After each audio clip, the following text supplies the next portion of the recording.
Okay, it's going live. It's live now. You're live. Oh, hi, you guys. Welcome to Ginger's Chit and Chat story time and painting, because I'll be painting a painting today and sharing stories. This is sort of fun. It's a fly on the wall in the sense that you are a fly on the wall in my studio. And when we, if we get a phone call and that, whatever's happening now is happening. And John and I will be chatting, and I'll be telling you some stories, and I'll be painting this landscape. You see I just have a little 9x12 canvas here. Green. Basically green as a background. This is not a painting tutorial. We have lots of painting tutorials on YouTube on Mondays at 5:30 Central. We have probably over 400 painting tutorials on YouTube. This is a new series we're doing in conjunction with that, not instead of, all right? So the only thing I don't see I have is, let's see, I guess I have one piece of paper left on this. I didn't do the colors. Do you need the colors, John? Oh, that would have been nice. Throw them out there while we're waiting. We needed to. We do this to balance the to balance the colors, so that what the colors that I paint you see. That's one of the little photographer tricks John learned when he was learning to become a professional photographer. This is important. In fact, here's a piece of trivia you may not know. Is if you can get a piece of gray paper and just have it in your studio, and if you're painting a lot and you're having trouble seeing colors, just take the gray piece of paper and just stare at it for about a minute, and that will clear your eyes and allow you to see color again. Resets the eyeballs. Yeah, resets the eyeballs. Put those colors away. What are you doing? Yeah, well, you just never know what you're going to get in the story time. Never know. And there's a story behind that too, but we're going to talk about that. So again, this is a countryside painting. I'm going to share some stories of growing up in the country and how that happened. Some of you know these stories because in the very beginning, just as I was doing YouTube, I used to tell these stories, and then we kind of stopped. And I think this is a new thing they're doing on YouTube, where people just like to watch others do things, cook or whatever, do makeup and tell stories. And I'm happy to do that with you. And if you want to know why we're doing this, we have an art school, online art school, and there's annual and monthly memberships. And we're running a membership drive this month and last November. And basically the genesis of that is that we I've told people if they sign up if they want to renew or sign up as an annual member as opposed to monthly, they do it. We have till the end of the year to do that. If you sign up and do that, we will also offer, besides the discounts you get as an annual member, you get like 2 months free anyway. You'll get a painting, original painting from me, and it won't be a tutorial. It won't be anything anybody's seen. Yours will be a totally unique painting. We've never offered anything like this. May never do it again. I have a lot of people that took us up on it. So I have a lot. You'll see a lot of these Dreamtime, Storytime tutorials because a lot of people took us up on it. But if you want to be one that takes us up on it, now's the time, because time is running out. Now's the time to do it. Time's running out. If you think that's something you might be interested in. And if you just, so again, these are not, and also, if somebody's interested in learning how to paint, a lot of different techniques are happening. I'll show you some of the ones we've done in the past, in the last few weeks. We started this last week, and we've done like, 5 or 6. Is that, to me, what's sort of interesting about it is that, let's see, what is interesting? It's something. It's hard to talk and think and do all that stuff at the same time. But basically, what I can tell you is that what makes it interesting is that the paintings are all going to be different, and we have lessons probably on techniques for any kind of painting like this. By this time, we've got so much in our library between the academy and this. That, for instance, yesterday we did a beautiful snowy woods, and yet just recently I did a tutorial on how to do snowy woods. So, that's a good thing, yes and yes. All tied together. We tie it all together, yes and yes. That's what we do. Tie it all together.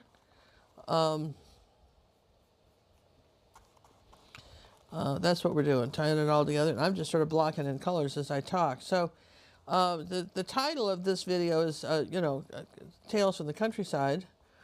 And I suppose that that's what we'll be doing, is telling you a little bit about it. I was born in 1947 in Seattle, Washington.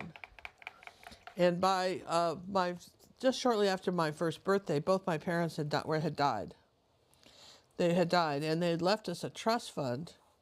And so the bank just hired people to watch us. I was 5, my oldest brother was 10. And about 5 years, and there's more stories about that, but about 5 years later, some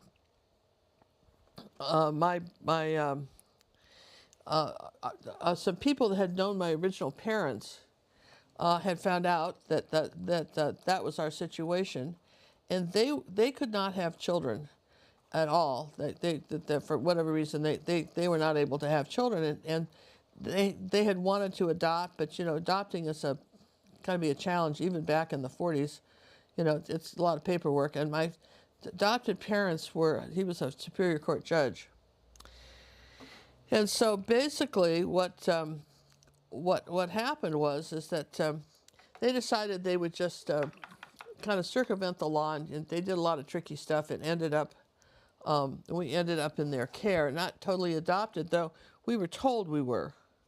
But they never actually adopted us because they didn't want the liability of a bunch of kids and what they did. And so they really, and we didn't find out till we were 21 that they never adopted us. We took their last names to make sure we had that, but legally on paper, we were never their kids. And I think they did it after I turned 21. They might have done it. I don't know. My oldest brother was extremely let down and disappointed. He really was. He just, that was really hard for him to grasp that they did that. But anyway, so they, in Seattle at that time, there was the main city, and then there was a town, there still is a town called Bellevue, Washington, and you've heard of Microsoft, and that's a big town. Back then, in those days, it wasn't a big town. It was just a little burb out there in the country, and there was something called the floating bridge, which got you from Bellevue across a bridge to there was Mercer Island, and then you got on the floating bridge, and that's how you got to Seattle. And it was all done with pontoons. And what was interesting about it was one of the kind of the wonders of the world kind of thing, not this floating bridge thing. People were marveled at the fact that there was this floating bridge, right? Anyway, and that's only important in that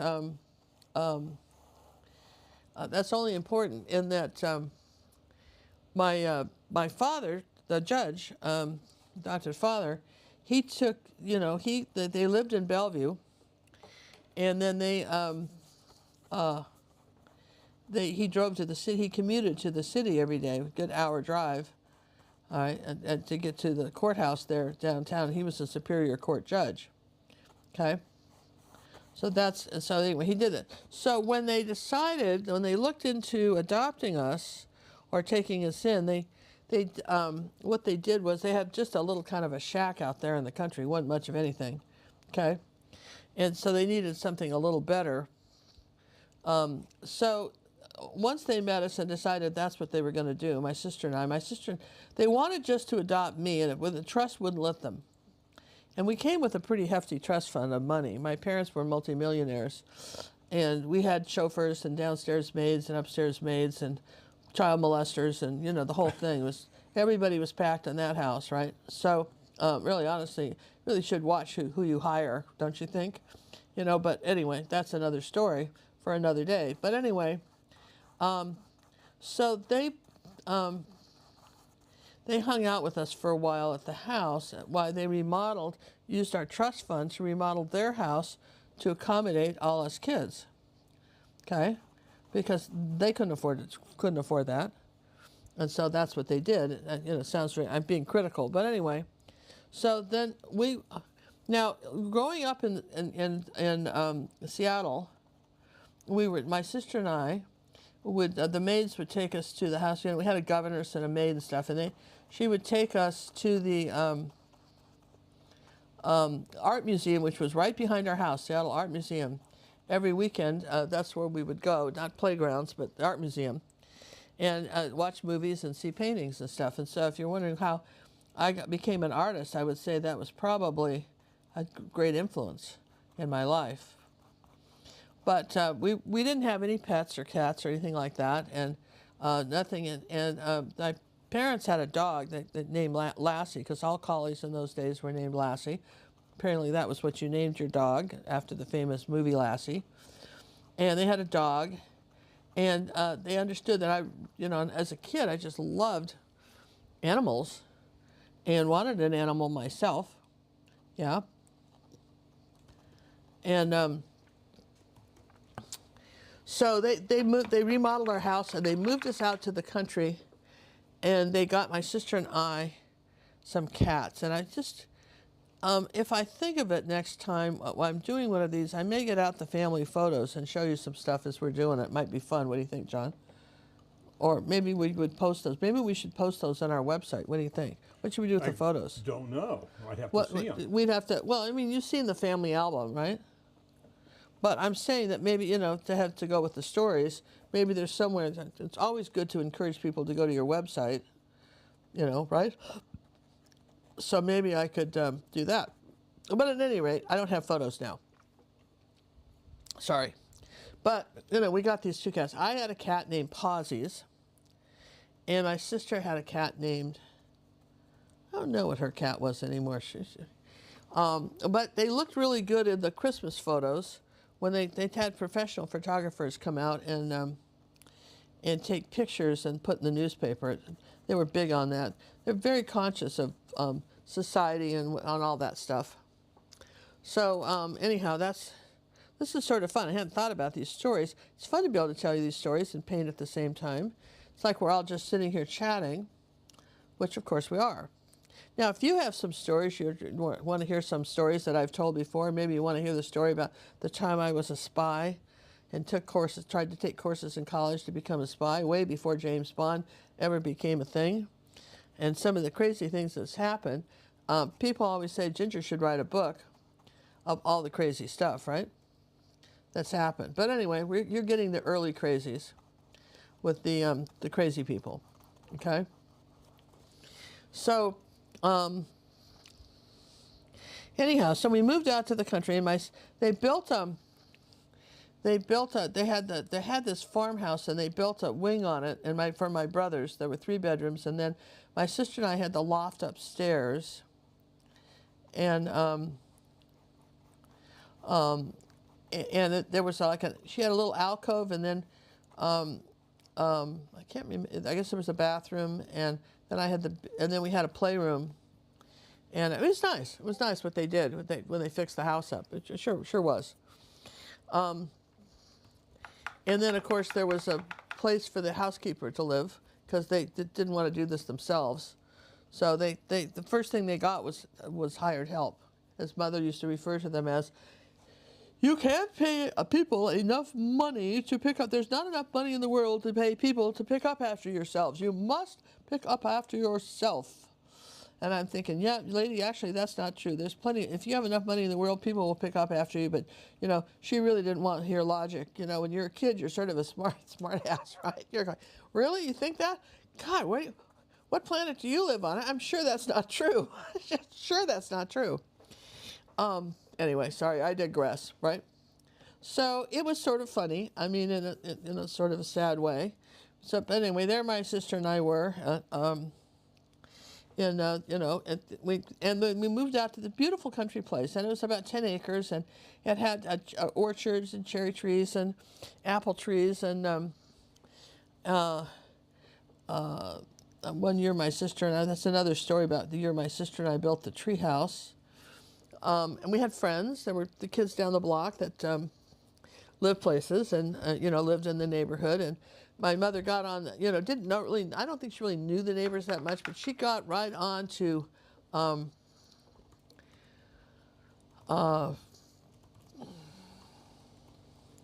making sure that, that she knew other moms with kids, right? That was, so she had kids. Now, if you'll notice that, nowadays when women get together in social circles and they talk, they pretty much talk about, their work and what they're doing and all kinds of things, politics. But back then, women talked about their kids. And if you didn't have one, you were sort of out of the conversation.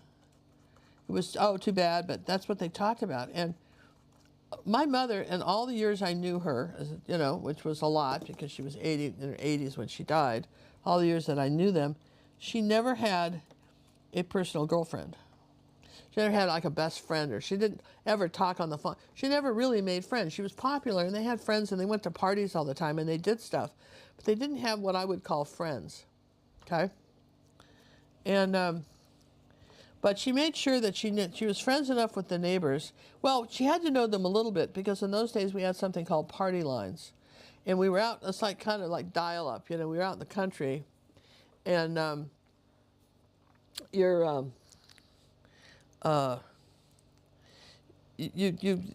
phone service wasn't that great, so you had to share your phone with other people. And the rule was that if a grown-up was on the phone, you got off. Any grown-up wanted the phone.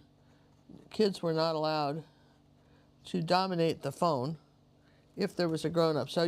And it wasn't polite to listen in on party lines. That was one of the rules, that you didn't listen in on party lines. Of course, they all did. Now, this is so funny, because they all did. Them little liars and cheaters, those little housewives there, they're all listening to each other. And the neighbor across from us, across, right, our adjoining property, she had a saddlebred fancy horse farm. And she was probably in her late 30s, 40s. I remember, because she always wore her hair up, and she was from Russia. And the neighbors decided that she was probably a communist, and you couldn't be too sure. So they took turns eavesdropping on her if she was on the phone, in case they needed to turn her in. I know that sounds terrible, but that's what they did, John. Okay? Anybody else enjoying these weird stories? You getting anything from anybody? Yeah. Nobody's left, so you must be captivating them. Yeah. So anyway, God forbid we would have a comment. And this poor lady was just probably some sort of immigrant, but she had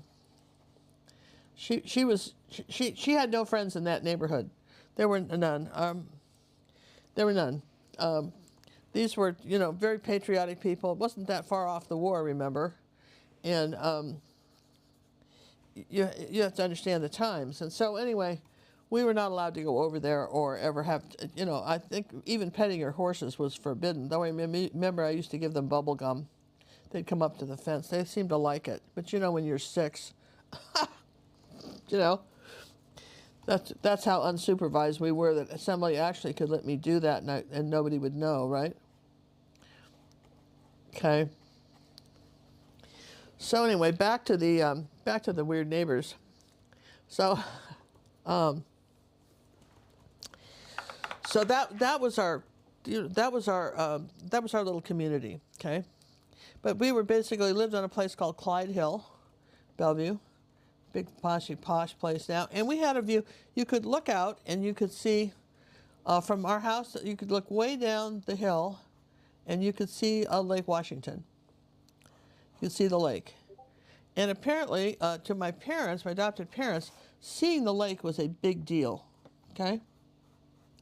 Apparently, one wanted to see, there were 2 things you wanted to see if you came to Seattle, Washington. One was the Lake Washington, make sure you saw that, and Mount Rainier. If you saw those 2 things, you could feel like you had visited the state properly, okay? So that would be one of your things that would be imperative to want to see, okay? So, anyhow, so we lived out there that summer, and they were still remodeling on the house. So they moved us out from it. We met. They probably lived with us for about a month or 2 in the house in Seattle while they got it ready ready for us to move out to the countryside, and then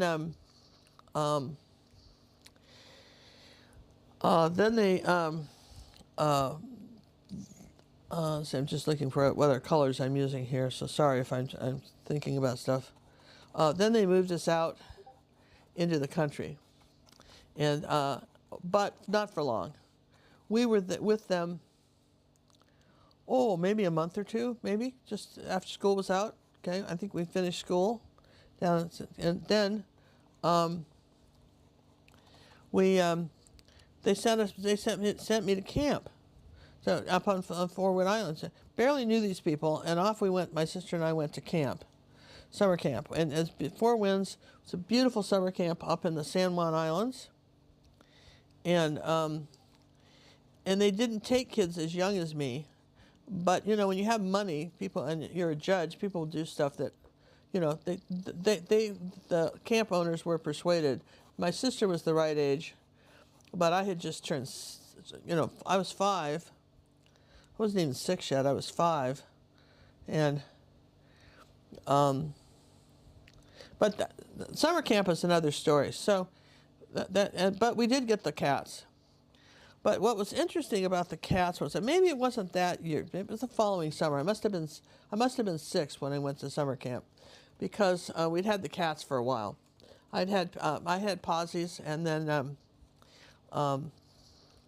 my sister had her cat. Well, when we came home from summer camp, the cats were no longer there. We didn't have any cats. And you might say, well, what could have happened to the cats? Well, I don't know. There's some story my mother told us about what happened to the cats, but it was tragic for sure. And we had no cats. She actually had taken them to the pound and had them killed. But, who wants to own up to something like that, right? So Did she have any justification for that? Well, she didn't want cats, and we were gone. She didn't want the dumb cats. She just had the cats for us. She really wanted the cats for the photo op for the newspaper to show what great people they were, I think. I'm really very confused about the cat thing. These cats were gone. So now, every year,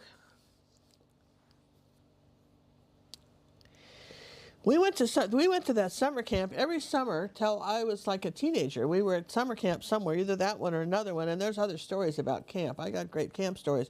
But we were definitely at that camp for a long time, all right?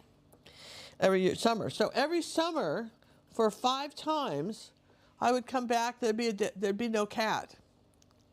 The cat, something happened to the cat.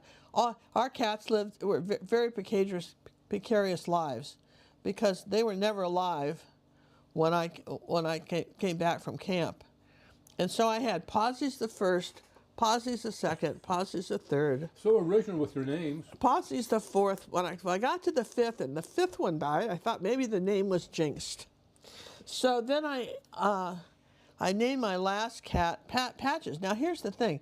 We were getting a little older then, so this pulling off the dead cat routine was a little harder, My sister was 3 years older, and no one was going to buy the cat. They all just died again stuff, right? Because I think my sister, if there'd been a phone, would have called the Humane Society and wanted to know what they were doing with the cats, right? That they all died, okay? Well, you could understand that, right? Absolutely. So, anyway, that's how my sister, then I had a cat named Patches, which was a calico, and then my sister had Kiki, and it was from the same litter. They were gray cats, and they lived almost 20 years. Kind of make up for the dead ones. So my sister, when she got married, her daughter Allison ended up with the cats, which was good. Her daughter ended up with the cats. So back on the farm. So this was country life. So after we came back from the summer camp, as you can well imagine, they had a stable and everything. There were horses. And they had a program where you could adopt a horse for the winter and then send it back to camp in the summer, and then you got to have a horse. So my parents, the judge was really a nice guy. And somehow they had both been raised on farms too. So my mother had a horse and used to ride it to school, she was born in the 1800s. My dad was, you know, a poor coal miner son from Michigan, so he basically wanted us kids to have a good life. So Cloud and Ranger came for the summer, or the winter. Now, you got to understand, if you grow up in Seattle, Washington, it rains there. It's green because it rains. I mean, there's not a lot of horseback riding going on in the winter. It's cold. We had an old barn, and he fixed that up, right? But there was not,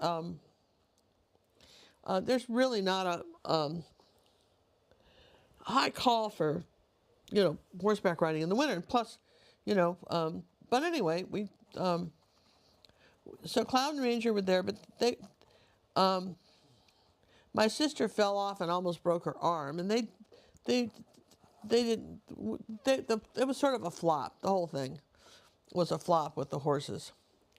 So then the following, I still going to camp, still wanted a pony, wanted a horse. So they got me a pony named Buster, and he's a black and white pony, Shetland. And really cute. And my dad would pull him behind. We had this old World War II Jeep, and my dad would pull him behind the Jeep a little bit to tire him out. So, because we didn't know about lunging or any of that stuff, to tire him out so the kids could play him. So that Buster was great fun, and a great addition. And my sister got a Palomino horse at the same time, but that didn't. She just wasn't a horse person, and that didn't work out. That horse soon.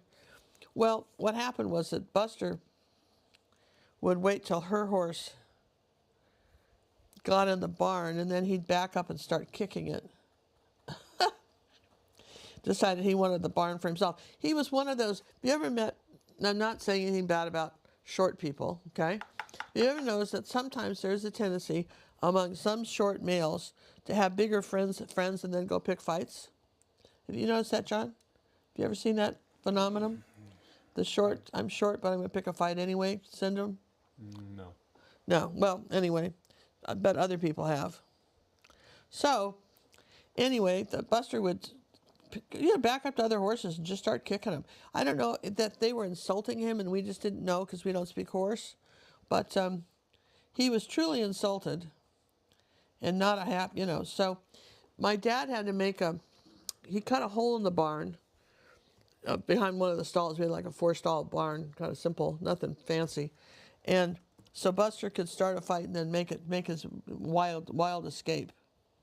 He could get out when that happened. So, but you know, when you have a horse and something like that, and you grow up with it, what you learn is a lot about, you know, I didn't really get any riding lessons for a long time. Just sort of had to figure it out. Just whatever they told you at camp. And it was good. It was a very good experience for me. Just enjoyed it. So those of you who are joining us late, this is, maybe John, I will rest my voice and you tell people what we're doing. Mr. Little? What's that? Maybe you'd like, I'm going to rest my voice, you'd like to tell people what we're doing. Oh. We're painting. And why are we doing that, and what's the deal? Tell them what the Okay. deal is.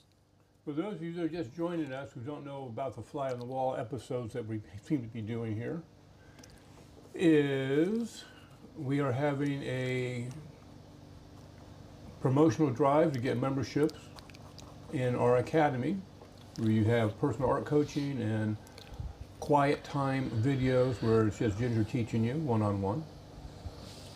And what we do is for a year membership, red or purple, 1 year, 2 year, or 3 year, you can get a Ginger Cook original painting. And that's what she's painting now, is an original painting. These are non-tutorial. These will not be reproduced in any way as far as repainted or done as a lesson. We may make puzzles and things out of them. We may make products out of them, but the person that gets it gets the original painting. Depending upon what level you sign up for, the yearly member, you get either a 6x8, 8x10, 9x12, or 12x16. And if you're a monthly person and want to convert over to yearly, just use the contact us and we'll help that happen. If you're a yearly member and your year doesn't renew until like in the summertime or something, you can still renew now to take advantage of this, and we just tack it on to your current year. You know, wherever your expiration date, that does not move. You don't lose any time. This probably will not be repeated. That's what at this point, right? This is sort of a one-time deal. Yeah, I'm not thinking we're going to keep doing this forever. Well, that's a good explanation, John. Well, was it? Yeah, and I think we've had a lot of people take advantage of it, haven't we? Yeah, we had about 42, I think. So you can see that I have a few paintings to do. Yeah, a couple. And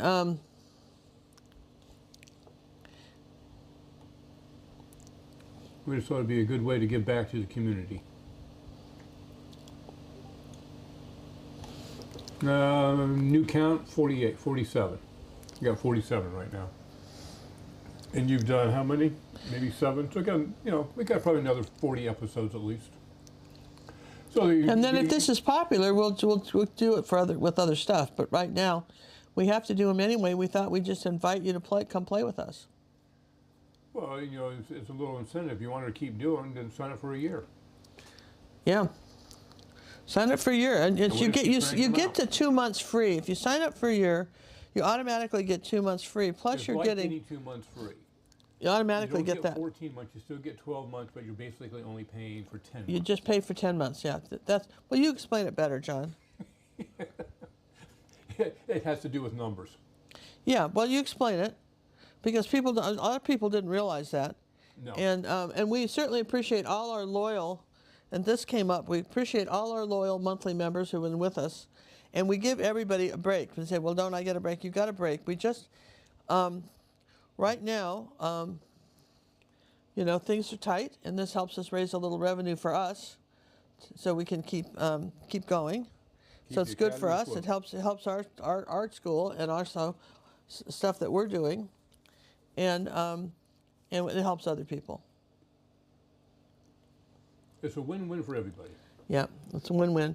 This painting would be an interesting quilt. Why I'm doing it. Yeah, it is. You know, well, some years ago. Well, Cinnamon's grandmother was a big quilter back in Wyoming. She, you know, a lot of long winter nights, and, you know, Wyoming, right? And so she was a big quilter. And Cinnamon took up quilting for quite a while, and she was really marvelous at it. Cinnamon, my daughter, Art Sherpa. So impressed with what she did.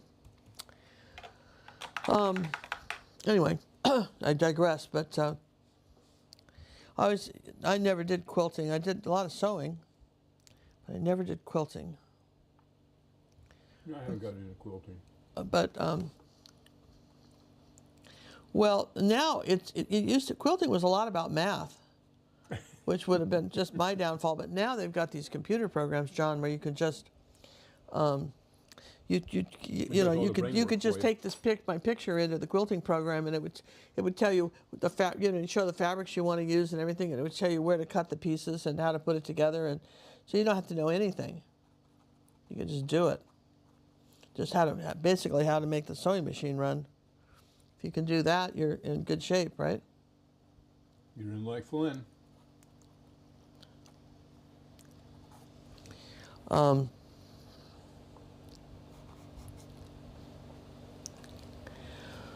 So anyway, where were we with all this? Okay, so we were talking about something, as I recall. Oh yeah, growing up in the country. So growing up in Seattle, Washington in the 50s, born in 47. So, growing up, we had the grade school was right up the block. And, we just had to walk, we could walk to school. Now, we didn't always, because my parents were very divided about whether we should be in school or a private school. So there was a time when I would go all the way into school to Helen Bush. Well, before that, we went to St. Nicholas. When they first adopted us, my sister and I were going. I was 5, and again, I was too young for the first grade. But they had the guardians, the governess and stuff that took care of me, my sister and I before we got the Judge and Punky. They didn't want to do, it was if you get the kids in school, then you've got the day to yourself, right? So my sister was going to, that was a private school, and she was going there, and so they paid them some extra money so I could go, even though I was too young. And I still remember getting terrorized at the playground with some bigger kids. And my sister came and rescued me because I was getting shoved into the fence. Because, there's a reason why they do age groups when you go to school. Certain kids are too young to go to, just too young to go. Anyway, so when we first, I think I completed that year when the Judge and Punky were still living in Seattle. I hadn't moved out. We hadn't moved out to the country house yet. And then we moved out to the country house out there in Bellevue, Clyde Hill. And I met the neighbors, and there were some kids my age. It was great. My sister, unfortunately, didn't have anybody. There were no kids her age, but there was a couple of kids my age, and we were in the same grade. So my parents decided to enroll us in public school because there were all these kids that, same age, right? And we would walk to school together. And so I did, let's see, was it second grade? I guess second grade. First I stayed in there, but that was second grade that we ended up going to the public school. And then they had a change of heart. Something happened, and that wasn't good. So then we went back, and then we went to back to it was what was the name of that? What I said? What was the name of that first school? I said whatever that first one was. We went back there for a time, and my dad. We had that school bus, and so to go, I rode on that school bus for probably an hour and a half a day to go there. I was the first one to be picked up and the last one dropped off, which was not great, because it took all the kids on that side of the valley. It took everybody. So anyhow, the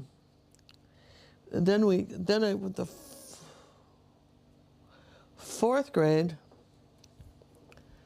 We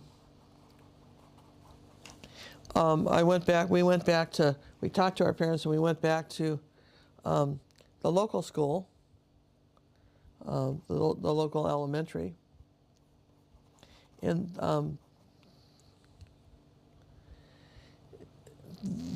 that was the year I had my art teacher named Mr. Lamson. And he was an artist, and as a kid, even at that time, I was very interested in art and drawing and stuff. Did all that, and my adopted mother was taking up painting lessons, so she was painting a little. She wasn't very good, but she eventually got quite good, but she wasn't at the time. But anyhow, we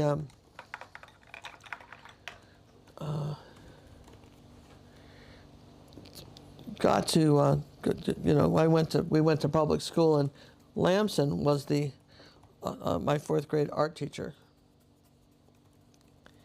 And the problem was that in those days they didn't know what dyslexia was, and I couldn't spell. So he would do these spelling bees where you lined up. You remember this, John? You line up against the wall. Yeah. And then you had to sit down if you couldn't spell the word. Well, if I couldn't spell it, I could sit down and draw. They could all just screw around with whatever they were doing. I didn't care, right? Because I couldn't spell it, right? So, and he was the one that had us out there looking for flying saucers on the playground and at recess. That's a whole other story about that, so we won't go into that. But the problem was that I didn't learn anything in his class. I totally might not have gone to school that year, because my parents were not homework people. You either did it or you didn't, but it wasn't that. They weren't really parents in that sense, right? That wasn't their deal. And then we had our housekeepers were all foreigners. I mean, English was their like fifth language or something, and so they weren't able to help with homework and stuff. I mean, they were good at cooking and all that stuff, but mother was more concerned with the fact that they were eating all her food when she had big parties, and she complained that the hired help was eating all the shrimp before the parties and stuff, right? I don't know. Isn't that funny, the stuff you pick up when you're a kid?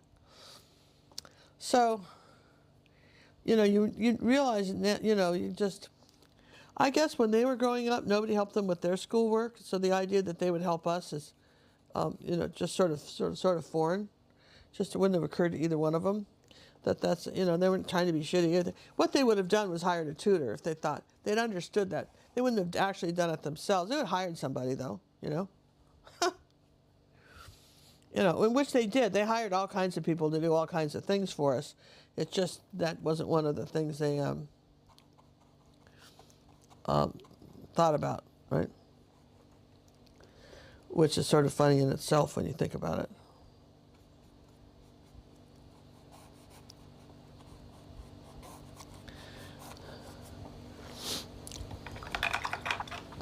So again, we may have people joining us late. Do we have anybody just popping in, John?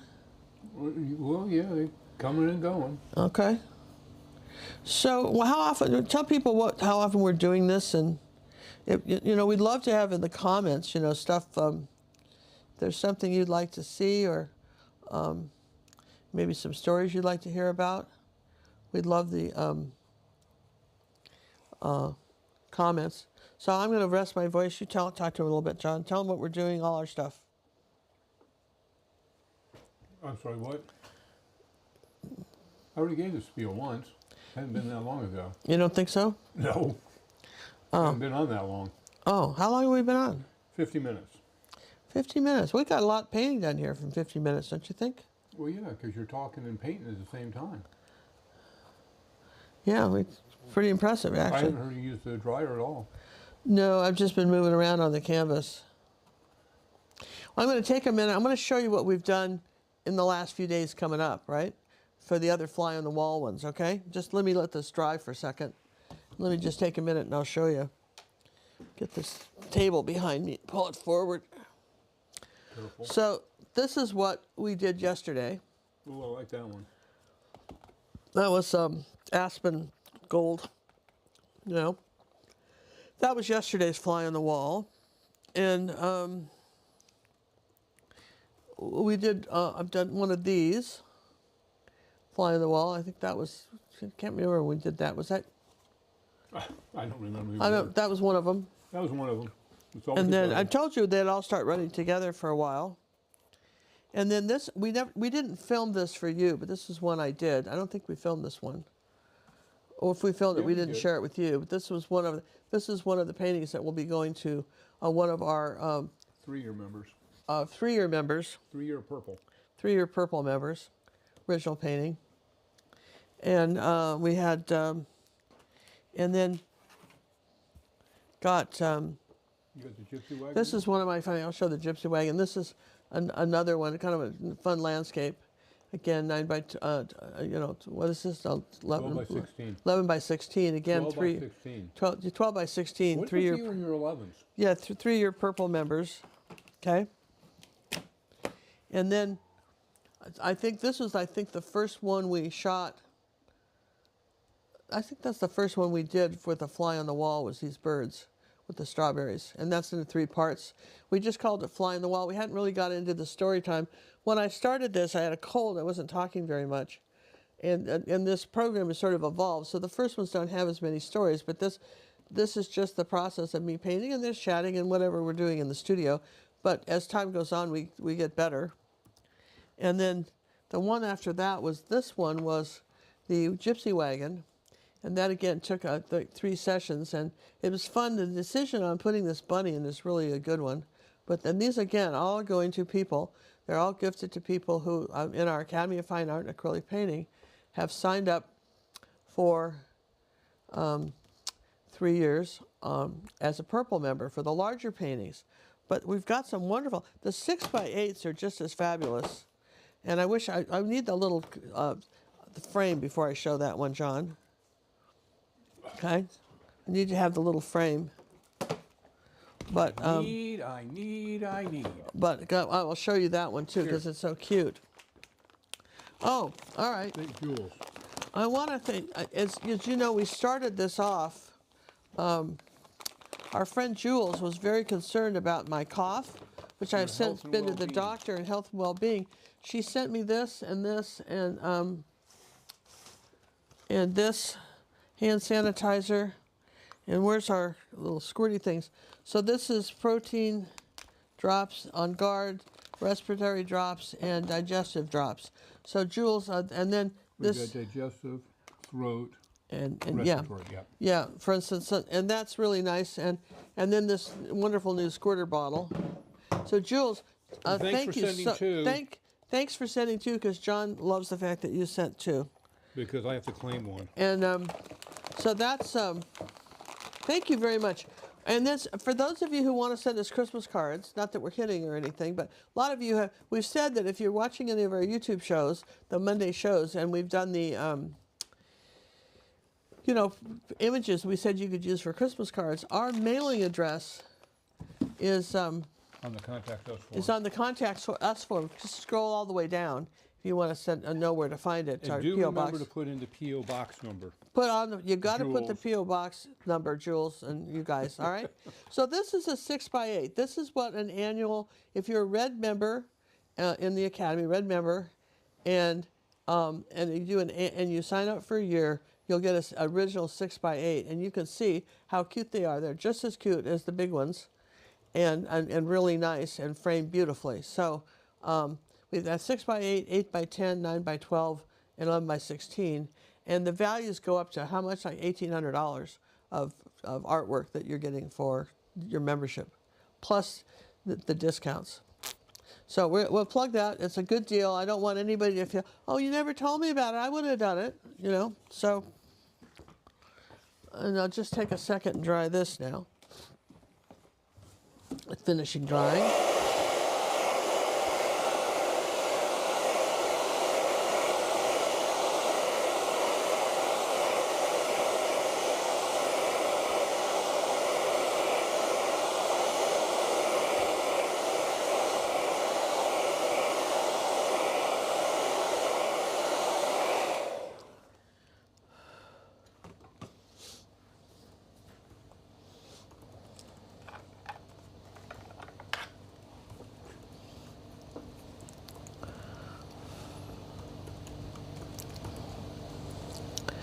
So we're back.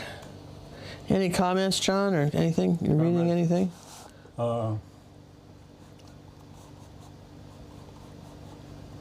Just nice stuff.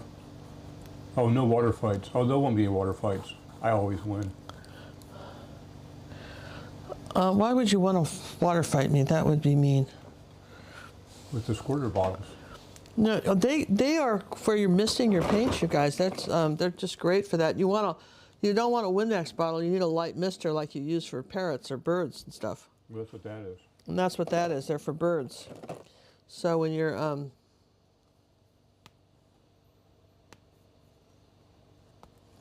just opening up some paint here.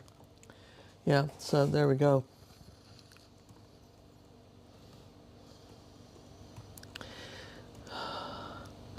So yesterday, we talked, if you listened to yesterday's things, we talked a little bit about our experience at Jiffy Lube and whether or not women are more likely to be taken advantage of by car mechanics and dealerships and places like that than men. And my good friend today was so funny because you and I were talking. She's in California. She's like 80 and she looks like she's like 50. And she rides her horses and plays golf, and you'd never believe that she's that age. But anyway, she has a big pickup truck, and of course she hauls her horses and does all this stuff. And she was saying that when that her batteries were bad on her car, or her truck, and so she went to her dealership, and they sold her $800 of the most expensive batteries on the planet. And she just bought them, right? And it's so funny. And she told me that her husband, she came home, her husband's like 3 years older. And he said, "What did you do?" And she said, "I got the batteries. That's what they said I needed, you know." 'Cause that's the thing. That's what they said you needed, right? And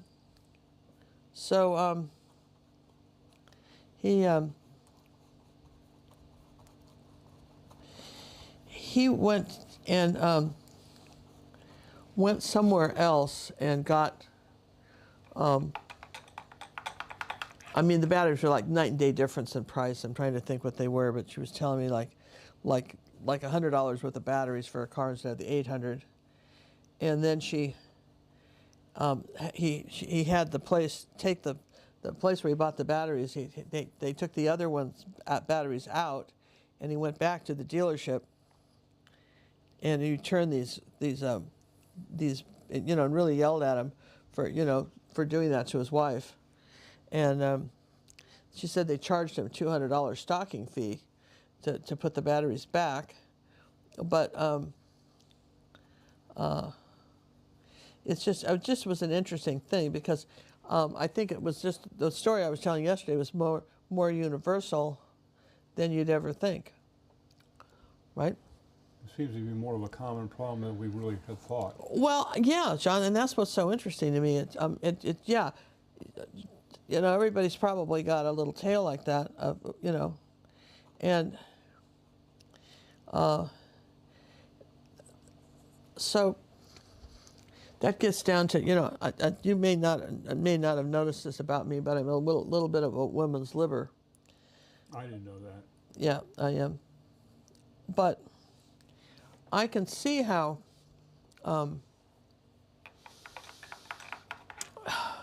you can't know everything, and you sort of, we grow up kind of relying on the expertise of the people around us, and I don't know in what universe people think it's okay just because you don't know something to take advantage. Why does someone think that's okay? I don't think it's okay. That's it. That was my little speech. I don't think it's okay. But, you just got to be aware. A lot of scams are coming out right now on artists will post their painting on Facebook, and somebody will pretend like they want to buy it. And if you're not a member of my Facebook club, Gingercooklive Painting Club, on Facebook, I would encourage you to join. It's free, and when somebody discovers a scam, one of our members, then they share it with everybody. It's just a nice place that we don't let anybody say, no matter what you paint and you post it, no one can say anything mean about it. No one would consider it, would dream of saying anything mean to you about your artwork. So it's a safe place if you're just learning to paint. Everybody started somewhere, and we realize that. It's a We're safe. not all at the same level. We're not all at the same level, but we're still interested in seeing what you paint. And it's some kind of fun to see new people because we see your progress, and it's encouraging to others because your progress, when they see that you've, this is a learnable subject. And even while this particular painting is not a tutorial, we have over 400 videos on YouTube that are tutorials on how to paint, and in our academy. And we would encourage anyone to come join us and try this out. So even if you just like the stories and like watching somebody paint, a lot of people don't realize that painting is a language, and it can be learned by anybody. We can't teach you a good idea. Just like, when you go to a comedy show, and we all have been to the airport and had the luggage deal or whatever it is, but when they tell the story, you're on the floor laughing because that's what happened. And you couldn't ever put it in words as wonderful as that person, right? But you could certainly tell us about it. And that's what I'm talking about with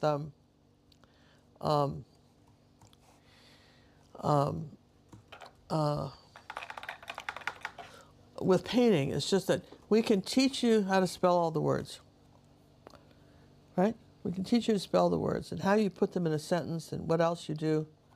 It's interesting to us what you do.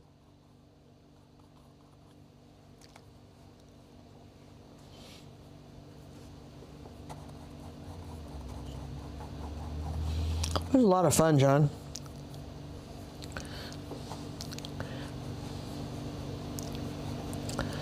I've lost John somewhere in the mix. Programming boss.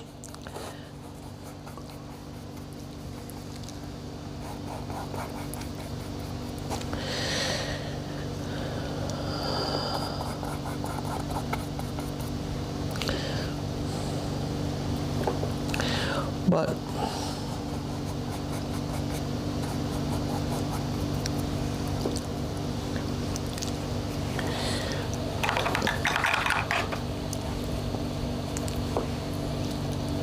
acrylics dry darker, so a lot of times you really think you have the color, and then when you go do it, you don't, because it dried darker on you. But they're the most forgiving paints. Acrylics are quite wonderful.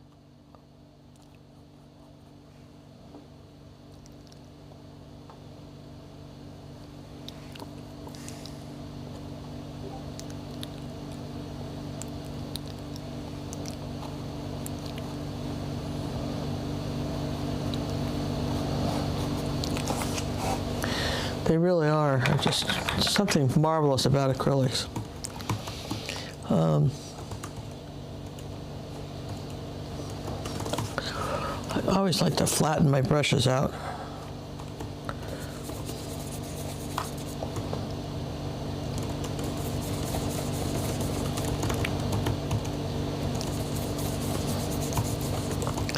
If you want to know about the color blue, we've got a lot of, the two main blues that I use are phthalo blue and ultramarine blue. Phthalo blue green shade, ultramarine blue red shade. And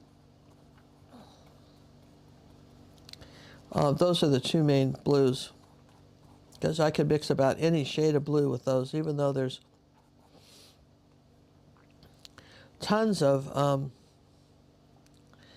other blues out there for sure that you can buy. And cerulean is a blue that the artists of old used. 1800s, 1500s, cerulean blue, and it's made with gemstones. And there's a book called The History of the Color Palette. It's kind of boring, but it's very interesting at the same time. I know that's sort of an oxymoron. And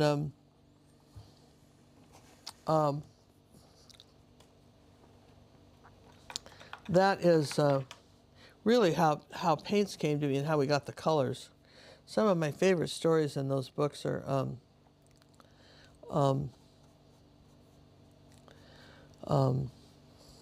how the the pencil used to be a weapon of war, and really interesting stuff. This lady, I feel like when she wrote the book, Victoria Finlay, apparently she was in.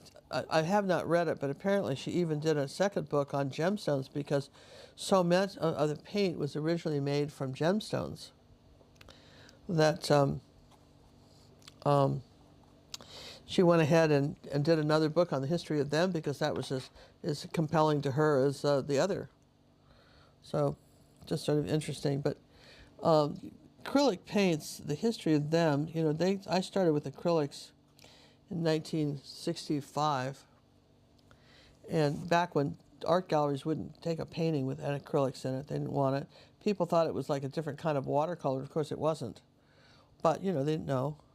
And so I've been painting with these for a long time. And one of the things I can tell you in my tutorials and when I teach people how to use them is that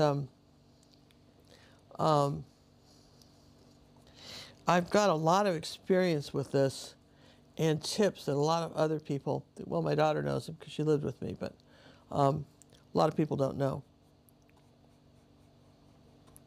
Make sense? Absolutely.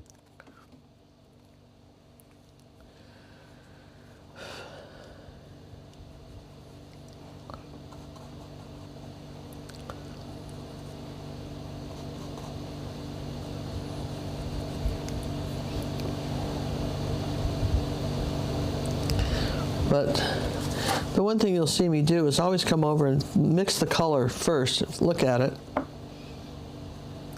Sometimes you can take a hairdryer and dry it, put it on a piece of paper and dry it and see if that's the color you want if it were dry. Just in case, right?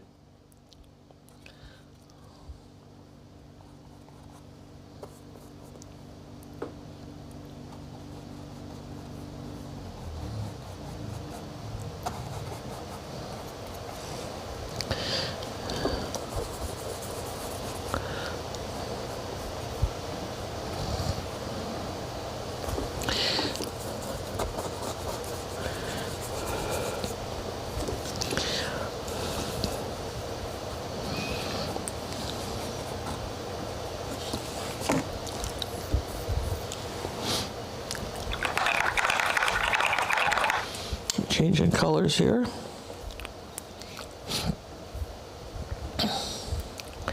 But I was thinking, about what kind of stories I could tell you today about growing up in the country in Bellevue, Washington. Before we moved out into even further out into the country. And it was a place where you could be, it was a safe place. Maybe it wasn't, but it felt safe. Maybe my parents just didn't know any better, but we wandered around the neighborhood. I had my pony and I was gone, man. Just gone. And well, that's what we used to do. I mean, we would go out and we were gone for the day. Yeah, we're gone for the day. Nobody thought anything about it. My mother had like this triangle thing, and she'd bang it, and she banged on that. That meant everybody showed up. Now, if you didn't come back, they would have gone out and looked for you, I think. I think they would have. Maybe. We thought they would, right? And of course, the other parents, and the one thing that sort of protected us in a little bit was that mother's always worried about what the neighbors thought. So if the neighbors thought badly of my mother, that would have been a bad thing. So a lot of the things she did, I don't know if so much for us, is that, so that neighbors would perceive her as being a marvelous mother. I think that sounds kind of mean, right? But yeah, well, you don't know, and on all fairness, it's not. Sometimes attributing motives to other people is a mistake. You can really misjudge people by attributing motives to them, and kids probably are the worst at that. They just figure you were, like the time she put baked potato in my lunch by mistake. I figured that she was just out to punish me, and not understanding that she just grabbed the wrong thing. I could certainly do that today, and I wasn't trying to, be mean, right? But you do, you see a little of that. Does that make sense? Where there is a tendency for all of us to attribute motives and not understand that we really, none of us are in a position to know what the motives are. And we just oftentimes make judgments that probably could be best left unmade. Does that make sense? What was the name of the book that the judge wrote? The judge wrote the book, The Sword and the Gavel was his book about our lives, Sword and Gavel. And it's so funny, when my sister read it, we all had to come up for the book signing back when Cinnamon was about, I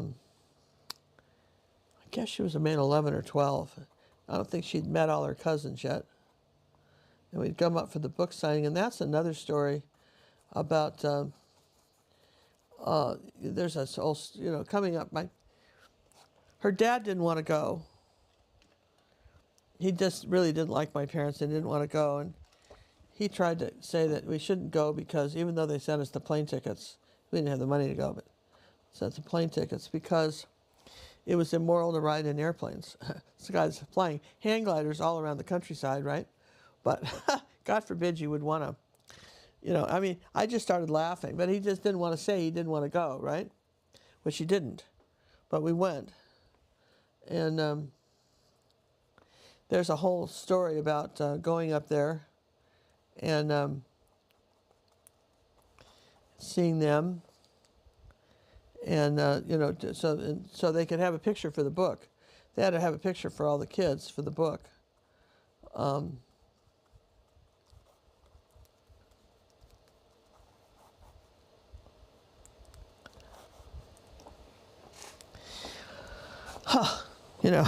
just so laugh about this. All so funny, right? And my brother Dennis wasn't invited because they were having a war with him at the time, and he had just got back from Vietnam. And I spent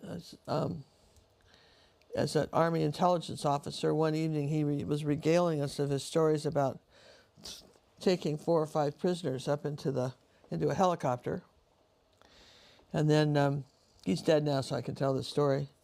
And they'd throw the first couple guys out and then ask questions. And, he became an alcoholic. And despite the fact that as a child he was known to fill birdhouses up with garden hoses, I don't think he was that much of a psychopath. And I'm telling you what, you just don't know what you're going to hear on this show, do you?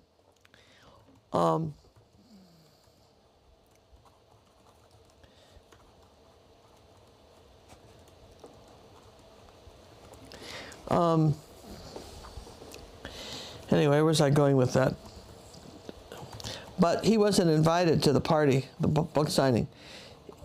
He was very mad at them and how they handled the will and our adoptions and all that stuff. And by the time he was an adult, he was not hardly speaking to him. And that's the year he had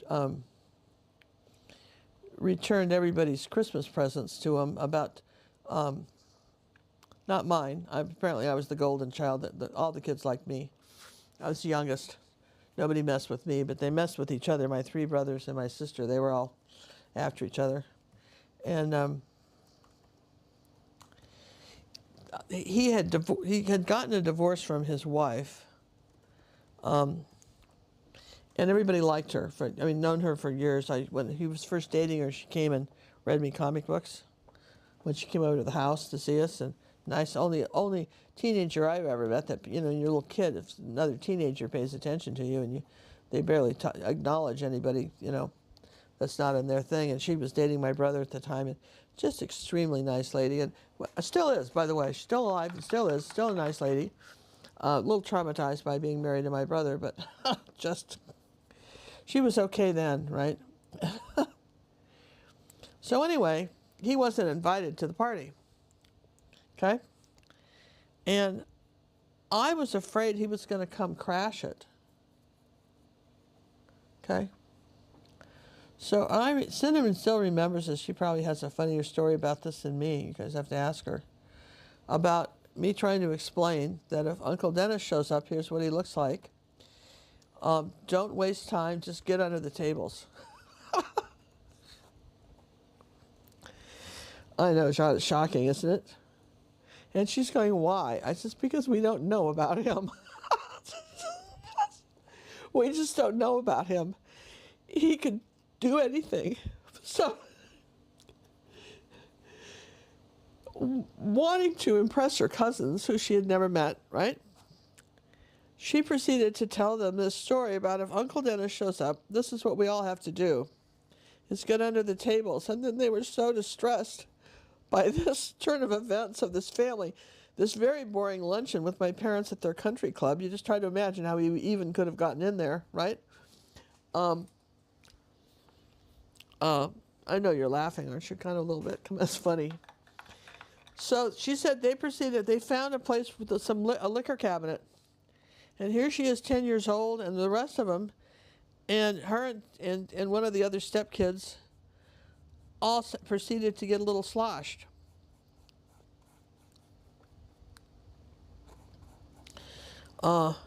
Worried that Uncle Dennis was coming. And I'm not sorry I told her that. Maybe you probably shouldn't have told her in the way I told her. But, you know, as much as I got to know my brothers, I never lived with my brothers. Well, that's another story. Never really lived with them or knew them very much. A couple of them I did for a while. But I had a very, don't know, sheltered life, but I didn't know a lot of people that were tossing others out of helicopters and regaling stories like that, like at a party or something, you know. So I was a little bit, you know what I mean? When he started returning Christmas presents to people and leaving them at the doorstep in February with notes that you're dead, I thought perhaps caution would be the better part of valor, and to just tell my daughter, if Uncle Dennis shows up, hide. Right? Maybe she didn't need to hide, but I think she did, right? Yeah. Yeah, so anyhow, he didn't come to the party. He didn't crash it. Cinnamon apparently had a good time because she was drunk at 10 years old or whatever that was. Because we were Colby was kind of ignoring everybody because he didn't want to be there. And my mother took me aside to ask me if I'd ever heard of a clothing iron and why I would wear a wrinkled shirt to a party. Didn't I own any irons? And I didn't want to tell her that I'd gotten an iron for a wedding present some years ago, and was very proud of the fact that I never used it. But, you know, can't say that. The problem is that she used to say, you know, she was a firm believer in you know, your feelings are how medicine goes. You know what I mean? Like if somebody can make you sick. So if I had a cold or something, her first question was, who made you sick? And, you know, when you're kids, you can't say you. Just, what's your first clue, lady? It's you. Just living here on all the stress, really, and all my dead cats. Could be you, right? But you can't say that, right? So, well, so then but anyway, we'll talk about the therapist and all of that in other broadcasts. Look forward to some of these stories. Remind me to mention some of them. You know, how I almost became a spy for the government, and when I was in high school, or at least thought I was going to be that anyway. And actually, you know, some of these stories are sort of fun, aren't they, John? Absolutely.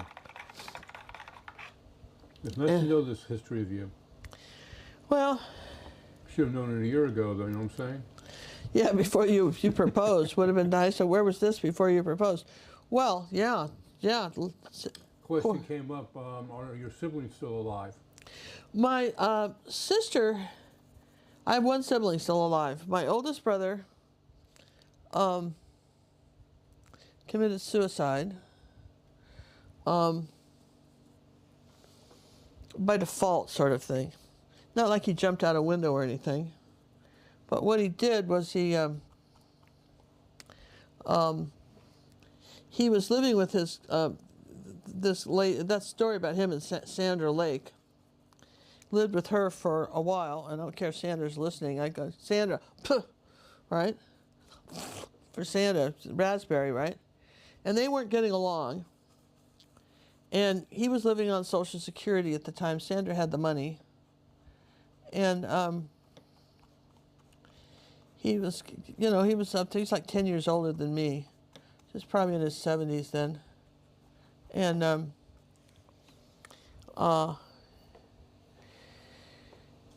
she, they were having a fight, and she just cut off his money or something. And anyway, they were having a fight. He just had it, so he just started drinking again. He was an alcoholic. He'd been sober for years, and he got a bunch of booze. And for a weekend, or you know, for about 4 or 5 days, he just sat there and down that alcohol until it killed him. And you know, just absolutely deliberately. And then my other brother, Jensen, is the one that's closest to my age. He was an alcoholic, and he died from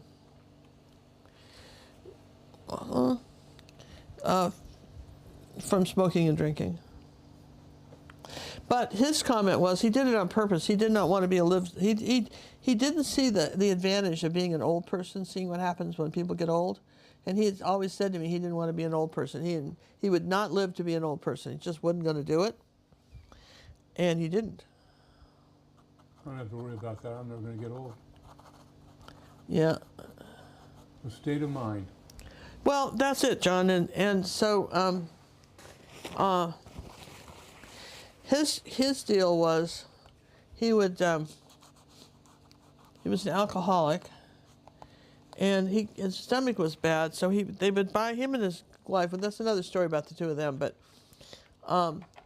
he would take the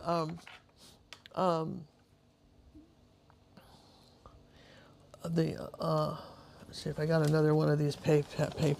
Oh, good. I was out of room to mix anything. They would buy the wine by the box, you know, the big box of wine. They'd go through that. They'd go through a box of that.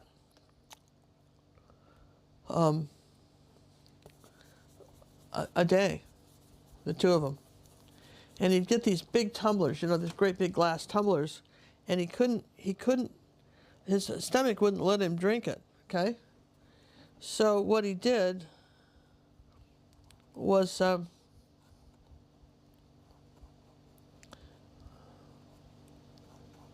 he put baking soda in it so he could digest it.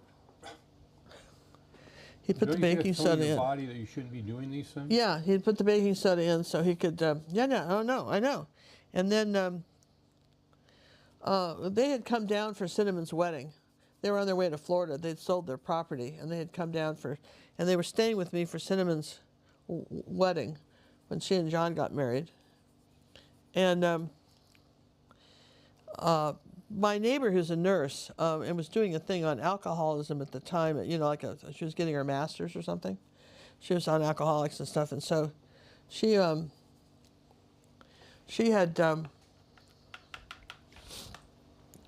you know, I told her what was going on. I said, you can't believe these guys. They sit there with this, they managed to go through a box of wine a night, and Jensen just, you know, and Karen, whatever Jensen did, she matched him because no one was going to get one over on her. So if he had 5, she counted out the peas on their plates when they ate. She came from a real, I don't know what her deal was with her background. I never met anybody quite like her. What are you doing? Well, you know. So like when she came to visit, the first thing she did was go in my kitchen and rearrange the whole thing. And Cinnamon says, aren't you mad? I said, well, I don't know anything about kitchens. Maybe it'll be better. If it's not, I can put it back. It's not worth, you know, sometimes some things aren't worth the conversation, and maybe she'll have a good idea. I'm hoping, right? I mean, she didn't, but, you know. Anyway, that's a whole other story about Karen. But, yeah, he did not live to be an old person. He died from that. He was in his 50s, and he died. So you just 60s. have one brother left? I have one brother left. He's 83. He and his wife Karen live in Bellevue, and they're lovely. His goal in life was to not be a shitty parent like he had. He was a really good parent. He took his kids places. They did stuff.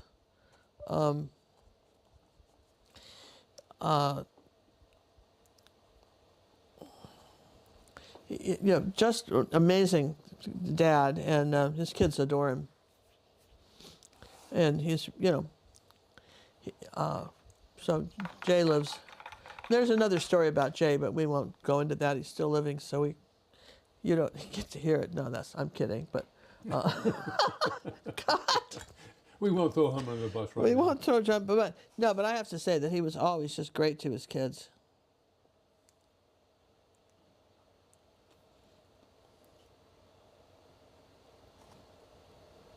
Hope you guys are having fun with this. It's sort of fun, going down memory lane, telling you this weird shit, right?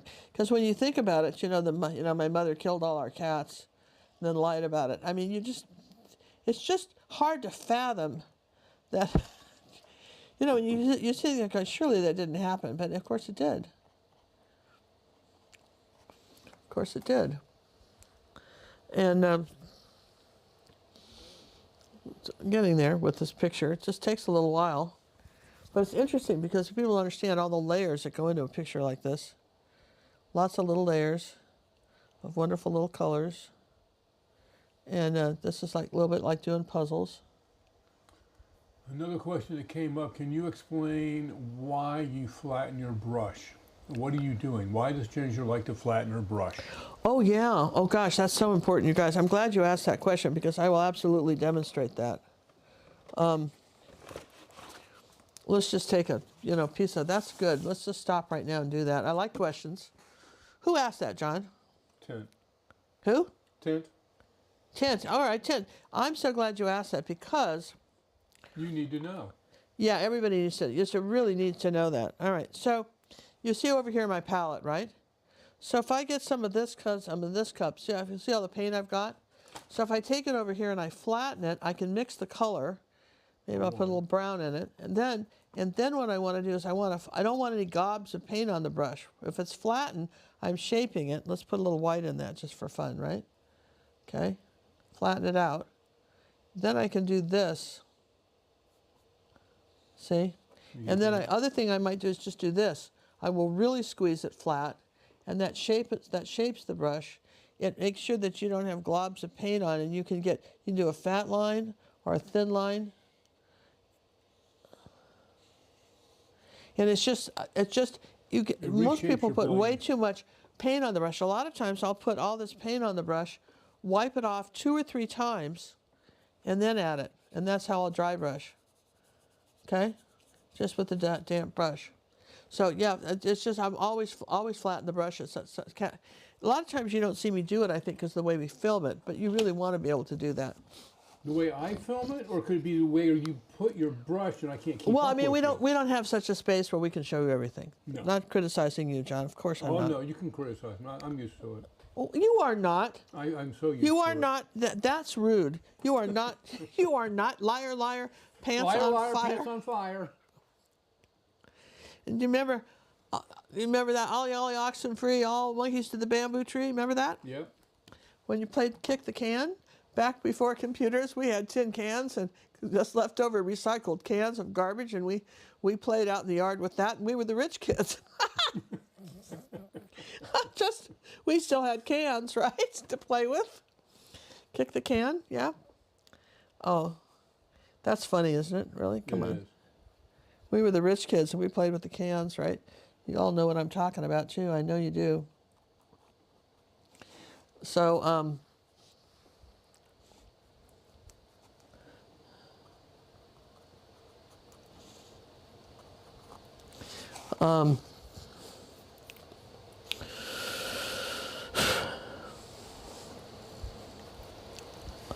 see, it's like I've got paint on here now. Now, if I flatten this out, then I hold the brush very flat. See what it'll do? It'll make these marks. allow me to do that. And then I can also regulate the color.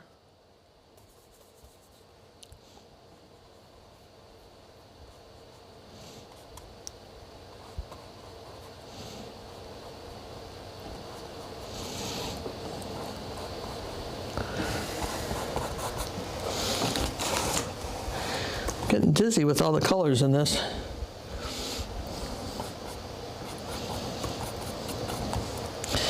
So anyway, that's a good question.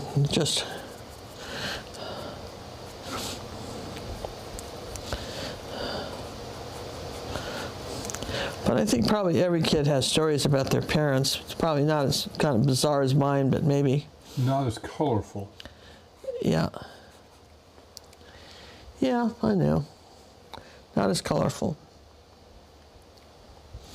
Not as colorful.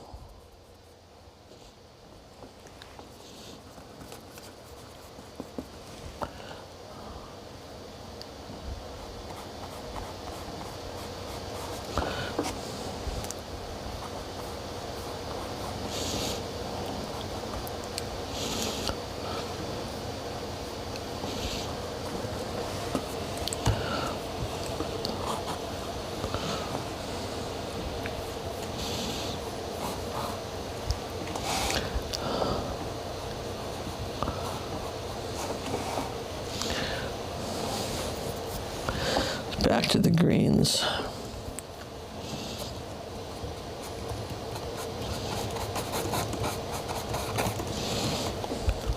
And the purples.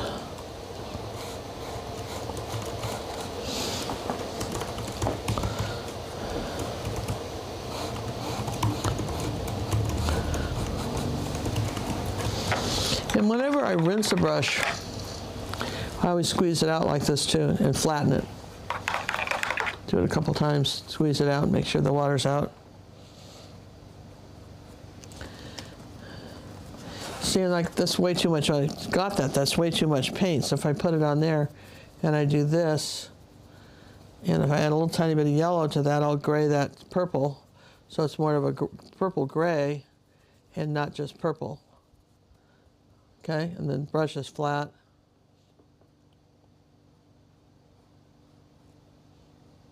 Are those sunflowers on the right of the old road? I think so. There's some sort of flowers. This is all very abstract painting right now.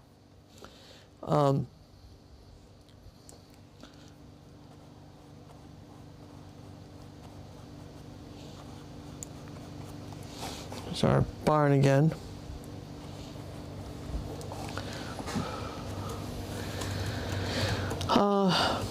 Yeah. So I've got flowers to put in there. There's a bunch of flowers that go in this painting. I'm just not doing that. So we've been live for how long, John? You've been on for 1 hour, 35 minutes, and 18 seconds. All right, not too shabby, right? Nope. Back on par. Yeah, so do we need to explain again to people? Do we have any new people joining us what we're doing? Does anybody need to know?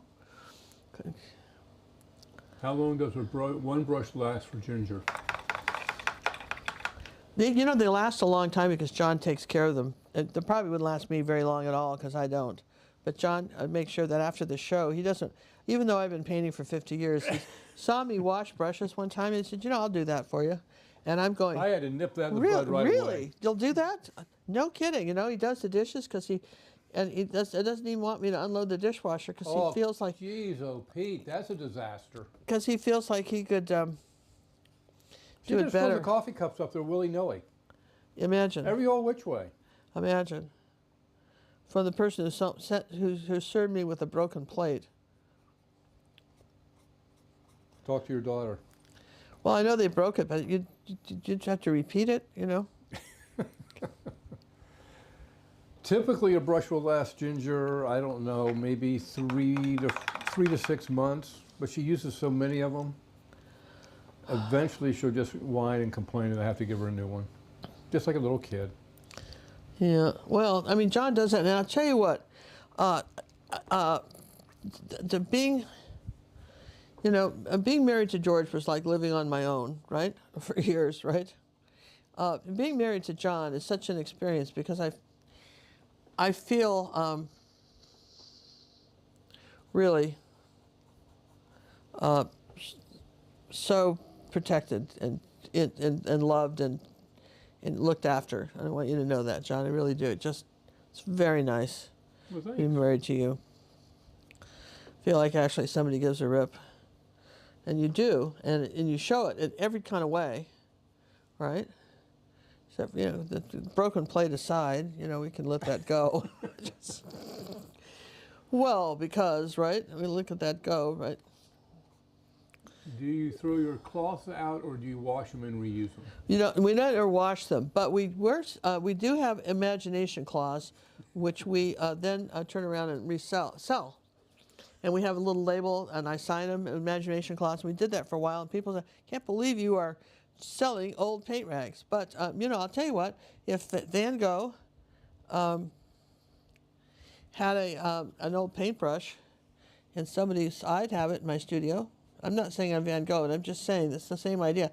And people were happy to have them, right, John? Absolutely. They were clamoring for them. So we just haven't had a chance to do any more, but, you know, we like the idea of it. Yes? It's just like a puzzle doing all the pieces. You can see where I just keep, you know.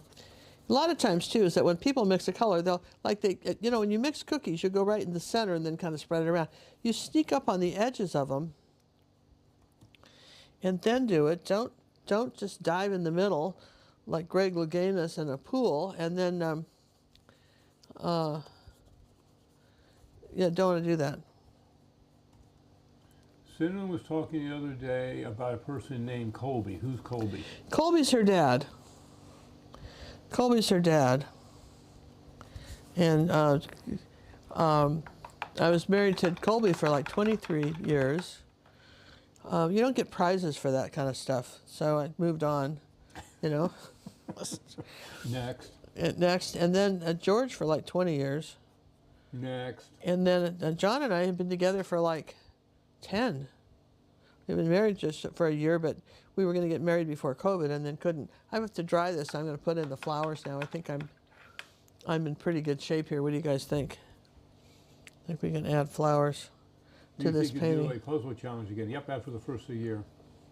We're going to be home, so you know, when we traveled, for instance, one of the things. It's hard to maintain all that. When we traveled, we tried to let our purple numbers, you know, we were going to show them. It's so hard to do anything when we're traveling because you don't have internet. We wanted to be able to show, you know, extra photos from the trip. Try to get them off the camera. You know, it was just hard, right?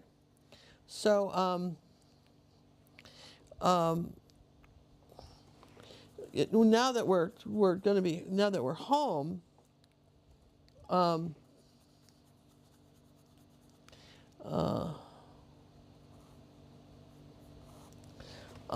we can do more of that, right? More things maybe. You're going to see more. You're going to do more, and we're going to do the Zoom calls for our purple members. We're going to start doing Zoom calls. We'll have those.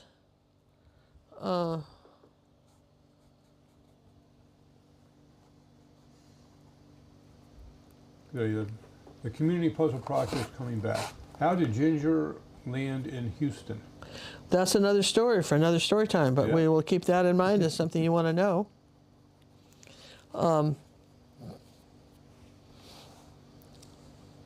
Absolutely. Keep that in mind.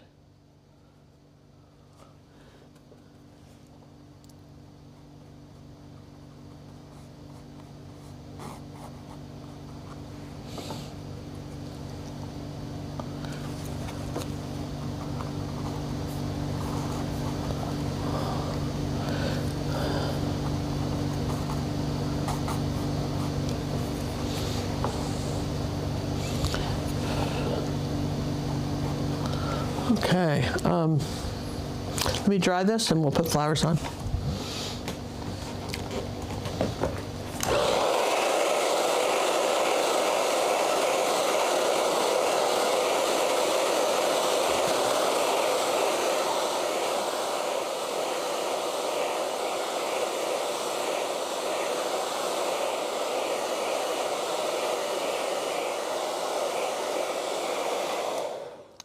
You might let me know where the frames are too, John. I might let you know, but you still don't want me to get up and get it. I think I'd like, because this water's so green, I think I'd like some clean water too before I try to do bright colored flowers. Oh, that's a good idea, boss. You know, and I'll Get just that before you warm up. I'll do my happy tub of towels. If you guys haven't used these, and they don't pay me, they sent us some years ago, and they never heard from them again. But they do. There was one of our members of our Facebook club. Have you ever seen those Chanel bumpy bedspreads? You know, the white with the little bumps on them.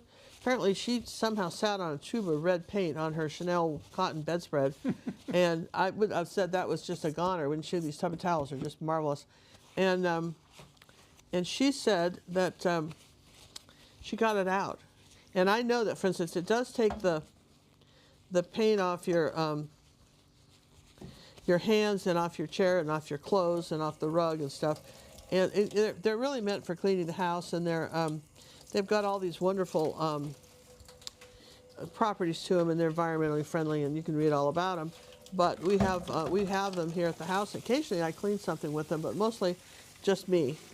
That's it. And then I try to wash my hands afterwards. When I threw with the thing, even though it says it's okay, I will wash my hands again, just to whatever residue is left on in this. And this is good for cleaning brushes too. They're really quite great, the little tub of towel thingies.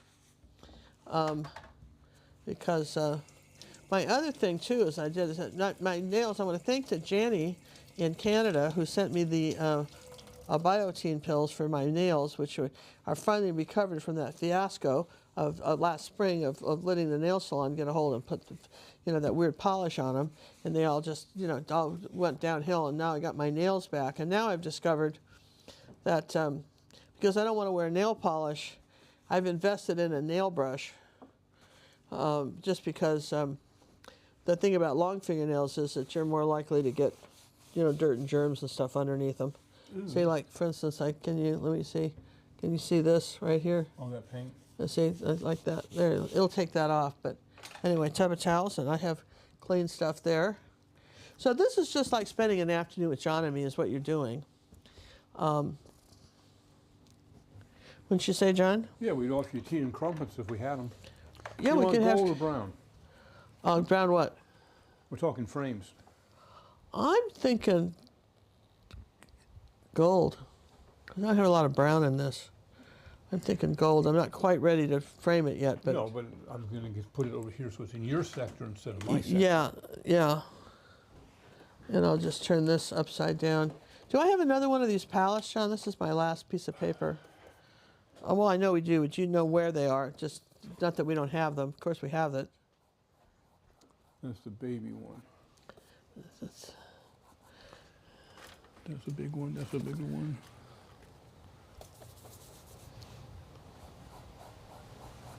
I guess they're all the stores. These are all big up here, aren't they?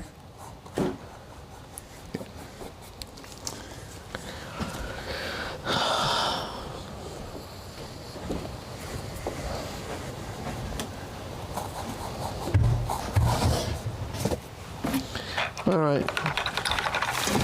So rather than use the brush, even though he got me clean water, rather than use that brush, I'm going to use just a clean brush that has not had any paint on it for the session. And first thing I'm going to do is tap in the white paint where the colored flowers will be.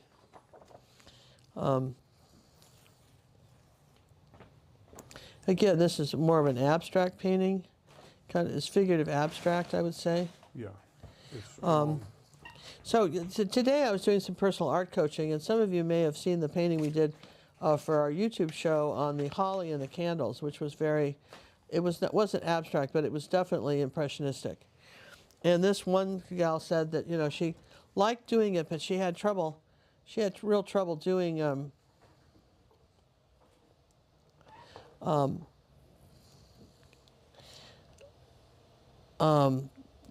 impressionistic painting and stuff like this. Just makes it's difficult because your mind has to translate, particularly if you're a person that likes kind of a sock folder person and you like to do realism, right? Then something like a painting like this can be a real challenge. So my suggestion to everybody on that, right, is to, thank you. That's the palette? Did you tear it off or what? Well, yeah, the palettes over here, somebody wanted to know what they were. Oh, this is what we use. This is what I'm using from Jack Richardson's Gray Matters palette.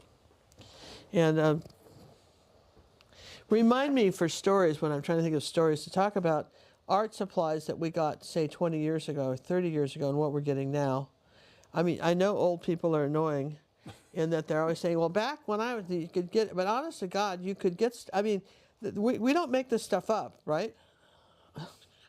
You know what I'm saying? That there are absolutely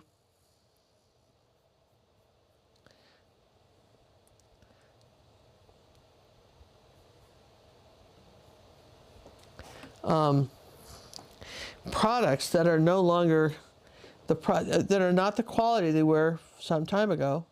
Like, for instance, when I first started using palette papers, they were glued all the way around, and then they had a little slot here, and you pulled them out.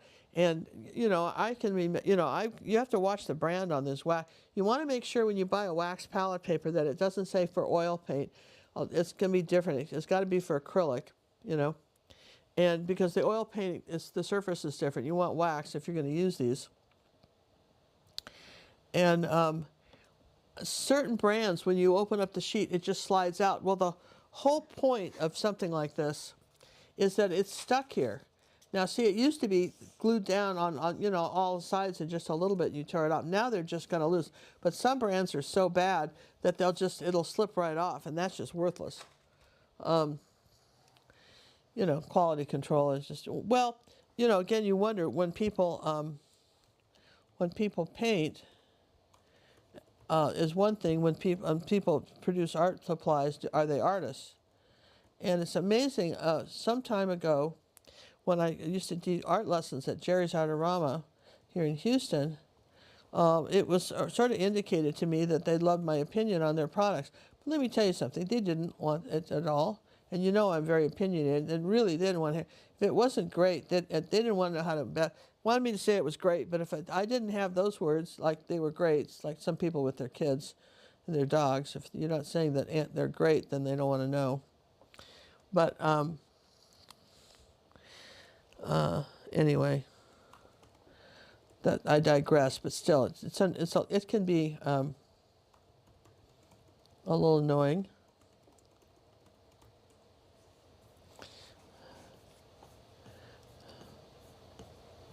Now, what happens to happen this when you do this, when you're doing flowers like this, and what you have to do is let this dry. And there's like 2 coats of white on this. 1, 2, 3.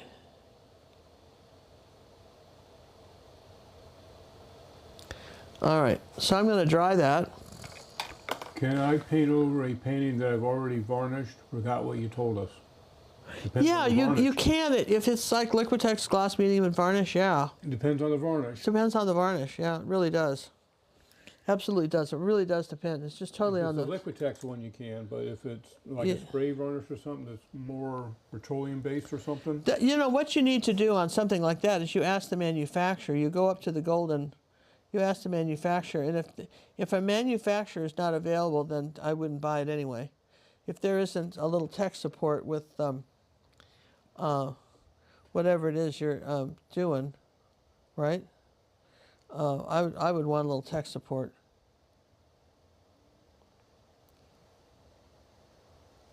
Myself. So, yeah, I'm going to just dry that with a hairdryer now. John is going to explain to you guys stuff. Something. Not while you're drawing. I can't do anything. Oh, yeah, too bad. Well, bye.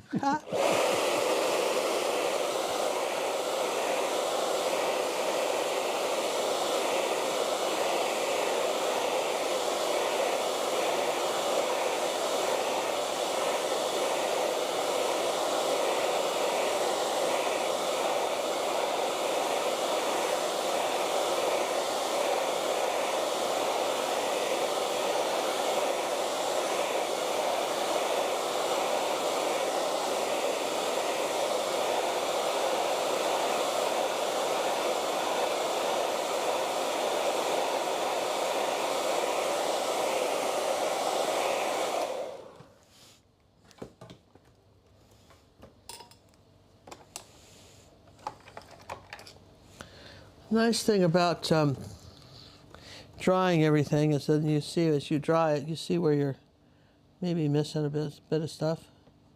Put this side of the building in. Kind of was missing that. Okay. Now to get out the good colors. We're getting out the luminous rose and the pinks and all that stuff, and we're getting out our happy colors.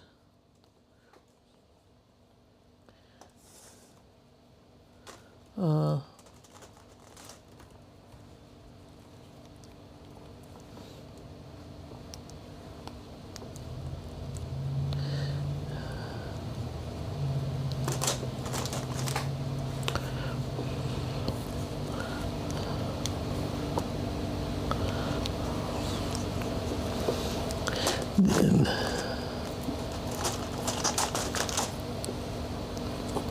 some luminous red.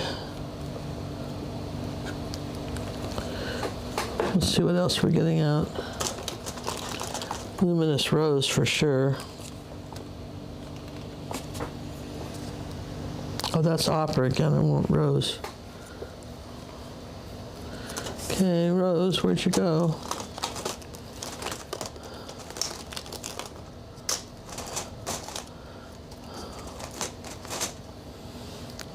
Brilliant pink.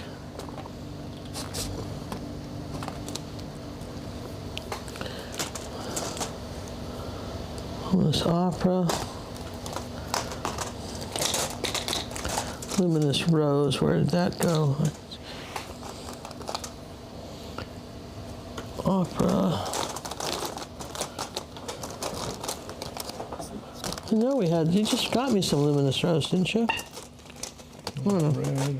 John will find it. You want luminous opera? No, I want luminous rose. Luminous rose.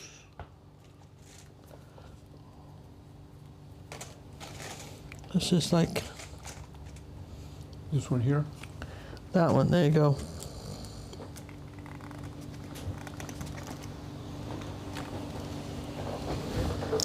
That one. Okay, we'll start with a little yellow.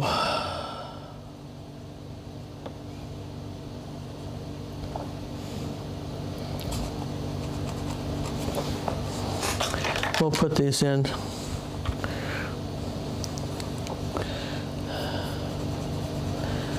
So,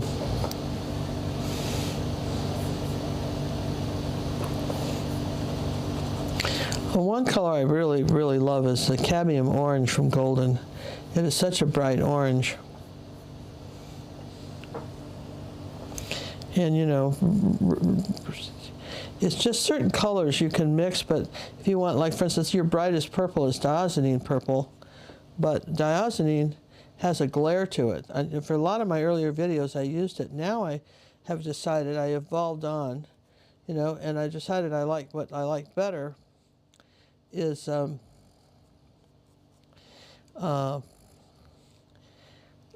magenta and ultramarine blue. It makes a very soft purple, not quite as bright and in your face. But I do like it better. And I'm just varying the types of red on here.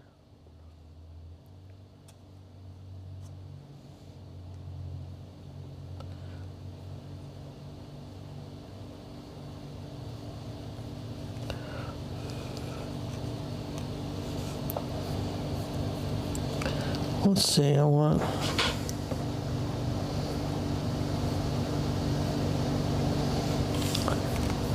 takes a minute to put this in.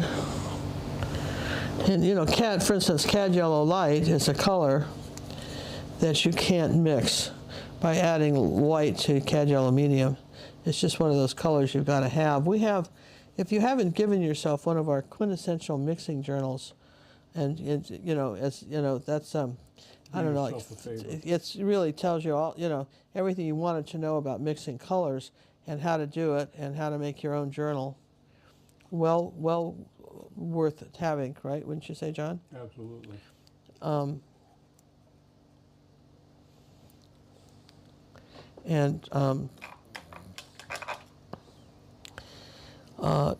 There's like, I don't know, 25 videos in that or something. How many videos in that? Do you remember? A lot. No, I know. You should Well, probably I'll have to look that up, because you guys, it's not just one video. It's a video on how to do these colors, and you're never going to, you can either spend a lot of money at the art store buying colors that don't work for you, and then and all your time trying to figure out how to make that go, right?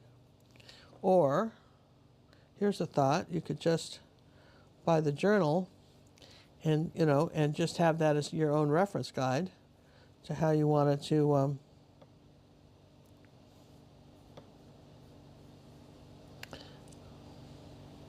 it's that luminous rose color.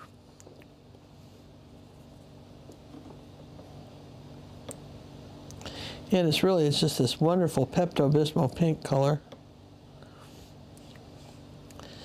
And it's just white and luminous rose.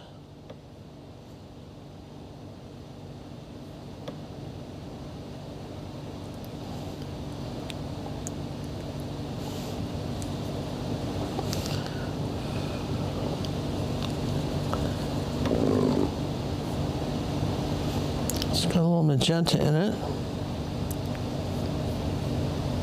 A little darker as we go back.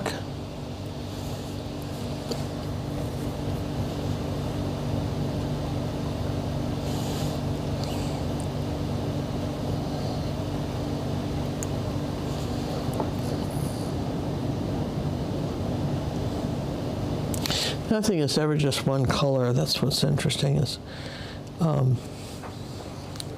there's just not. So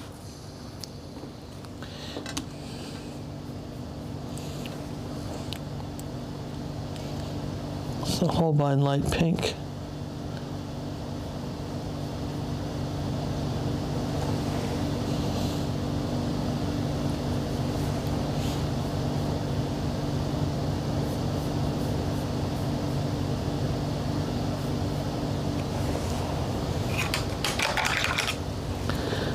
And let me just put some white out here with my flowers, and I'll get it.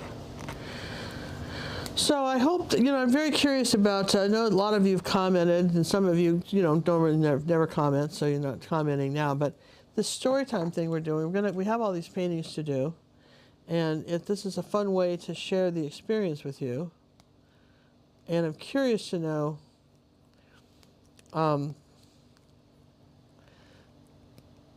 if you guys are liking this, and you can put it in the live chat, but if you put it at the end when we've closed down the video, you make comments like that, YouTube responds, and if you share these,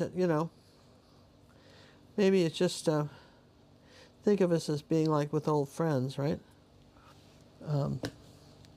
Coming out and hanging out with us, and because we certainly appreciate it.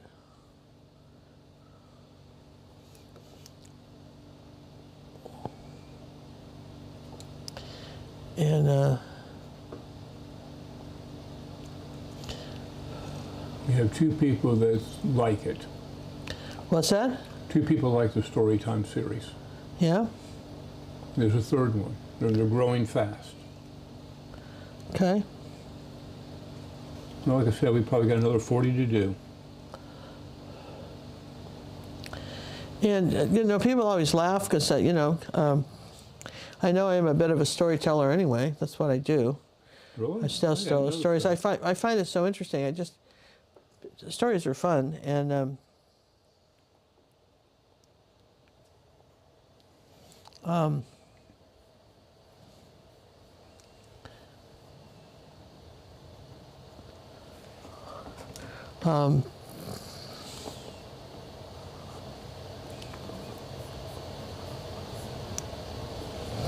here we go. Just see little things to do in the house as we do them.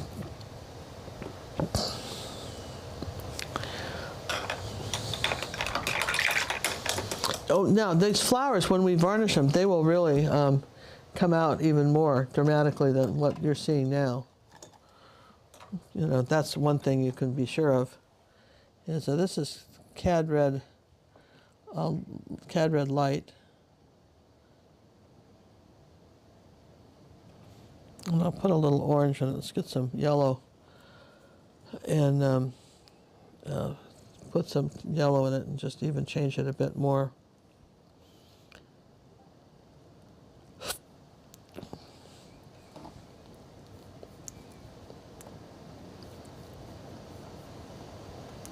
And I'm kind of globbing the paint on here too. And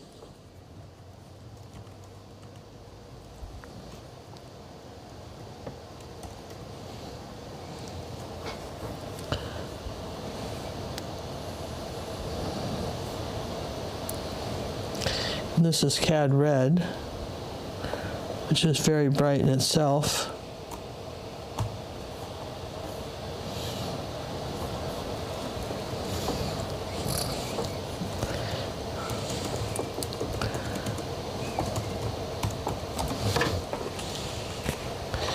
And let's see, what am I missing color-wise?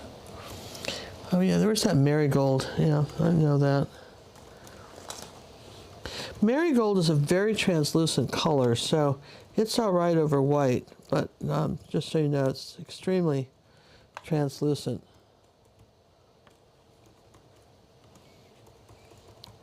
And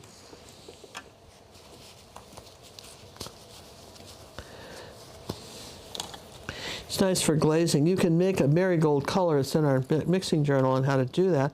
It wouldn't be translucent. If you want, certain paints are translucent, and someone will ask, well, when would you want a translucent paint and when not, right?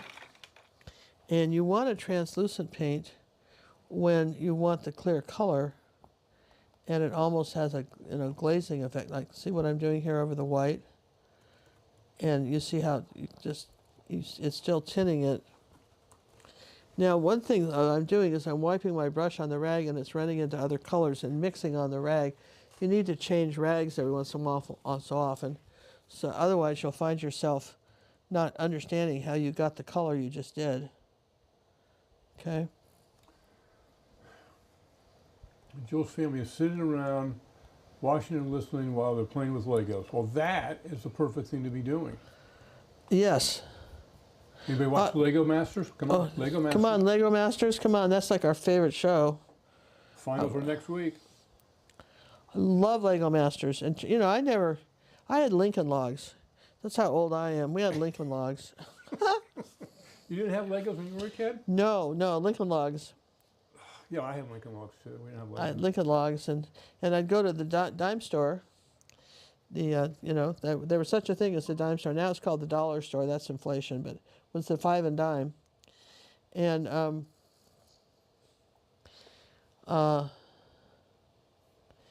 what was fun about it was, I could take my $1 allowance and I would buy all these little cowboys and horses, and they had saddles. You could put them on, and you could put different cowboys could ride different horses. We had a ranch set, and I mean, it was big time fun, right?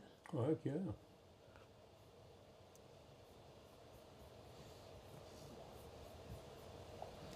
Big time fun, you guys. We all had Lincoln Logs. Well, we all have stories, When I right? had Charlie, then we got Legos. We got the new Lincoln Logs. Yeah, Cinnamon wasn't into that. She was into, what was she into? Sure wasn't that. It wasn't dolls. Cinnamon was one of those kids. I'm hesitant to tell stories about Cinnamon because she still can hear me. It'll get back to her. But she was one of those kids that she wasn't into dolls particularly. I never found her to be into dolls at all. She had some. Her grandmother got all upset because she never kept the clothes on them when she was a toddler. She was constantly beheading them to see how they were put together. That really upset her, Colby's mother. She just, her cousin had a group of dolls. We went up to Seattle. Dennis, the brother that killed himself, that one of them that killed himself. His daughter had she'd get these fancy dolls for Christmas, but she wasn't allowed to play with them. And I thought that was the stupid thing. Well, that's the stupidest thing to do. Give a kid a doll. And it went up in the cupboard. It was like, she had a museum of dolls, but she didn't have any dolls that she could play with.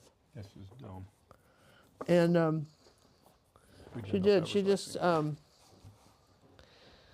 is ridiculous. well, you know, I don't understand. You know, I just, you know, there's always, you know, there's people that have all the dishes up in the cupboard for the 3 times that people come.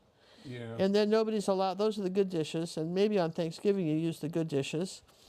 And you have this and that, and this is all the good stuff. And you were taught, listen, the department stores did a great job of convincing you that was the right thing. Oh, absolutely. You have your daily dishes, then you had your good dishes, your fine china. Well, Oh, yeah. I mean, you know, I can see why people did it, because letting my grandchildren live here and even play with the bad dishes. Could you imagine if we put out the good dishes? If they had killed some good dishes, I would have been pissed, right? But it's some bad dishes. Okay, whatever, right? But Yeah, I remember I got married. Dad said, "Have you picked out your china pattern yet?" I go, "What?" You know, that's the class people they were. yeah, and if you ever read about the Vanderbilts or the fancy New York society, those people had 20 sets of good dishes, so they didn't have to repeat them for maybe a couple of years. You wouldn't see them again if you went to their house for the party, and the silverware and all the stuff that went with it. So somehow it trickled down to, if you were just a regular person, then you could do this other stuff. But anyway, I think that's bizarre, as they say, bizarre. Bizarre. Bizarre. That's French for Oui. weird, right? Oui, oui. Bizarre. Someday we'll tell you about how I ended up at boarding school in Switzerland. We got stories, man. Boarding school in Switzerland. You'll have to remind me about some of these things. A boarding school in Switzerland.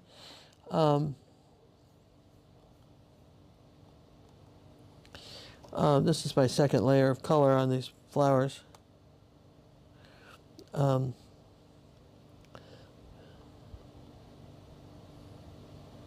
Tossing the marble into the can, another great game. Marble in the can. Did you play that? I didn't play that. Marble in the can. It's more of a guy thing. Yeah, we had some marbles, but that was the game where you rolled them, and if you missed, they took them. Yeah. And the idea that somebody would steal my marbles, you know, and whatever excuse they used because they were better at. And I had marbles I really liked, that, you know what I mean, cat's eye and stuff like that. And I was not interested in having somebody just haul off and take them. I got to tell you, that wasn't flying at my house. You know, I never got very fast with marbles, and I wasn't very good with jacks either. How about you, jacks? Oh, I love jacks. I was good at jacks. Were you good at jacks? Of course I was good at jacks. And then we had something called tetherball, Oh, which I was love a tetherball. tetherball, and that was good if you were slightly taller than the person you were playing against, right? Well, weren't you always taller? No, I was I didn't get my height until I was in junior high. Really? I grew like 9 inches in 3 years and just sat in bed at night and groaned with my legs hurt so much. It was terrible. Yeah, I was good at tetherball.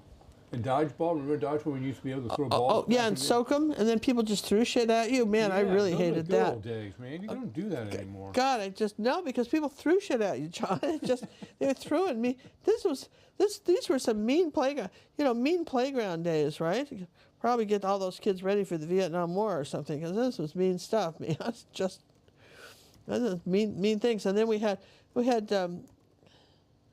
let's see, we had that, and we had let's see if I got a little bit of bread up here. Brightening up some flowers.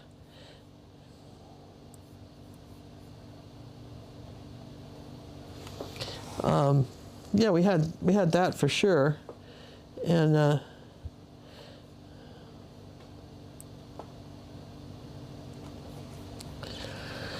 what else? So let's see, kind of games we had, and then of course we went ice skating and roller skating, you know, and bicycling and that kind of stuff. Bowling? We did bowling. My parents were not bowlers, you know. I did in junior high, but my parents were bowlers. Well, my parents really didn't do anything with us, so that's no surprise. You know, they were not those kind of parents, right?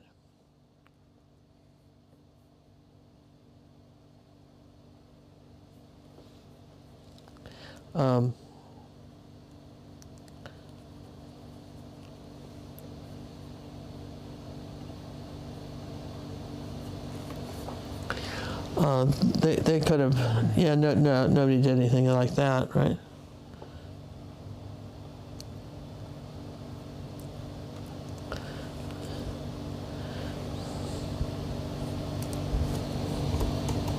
This is almost where you have to have, you know, a lot of color. You got to do a couple of coats or it doesn't work.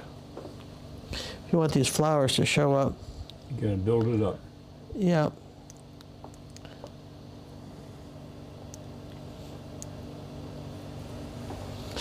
And the other trick on something like this is that wherever there's a light, there's a dark. So if you've got a light flower that you want to have show up, if you put a dark next to it, chances are it will be more noticeable than one doesn't have a dark. So, you know, that's always good to know too, right? Absolutely.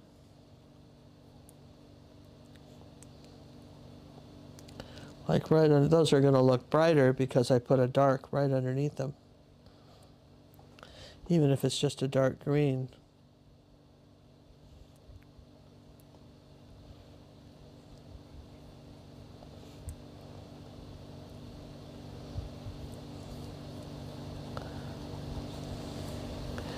And then you can throw light ones too, light colors. So people say, is this woman ever going to be done with this painting? No, I'm just doing it how it has to be done, right? Sometimes people understand it takes this long to paint a painting, and that's just what it is, right? Yes and yes?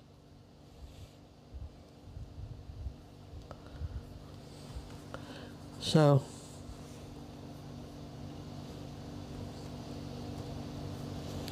depending on the lights and darks you put next to stuff, depends on how much tension you bring to it. Attention. And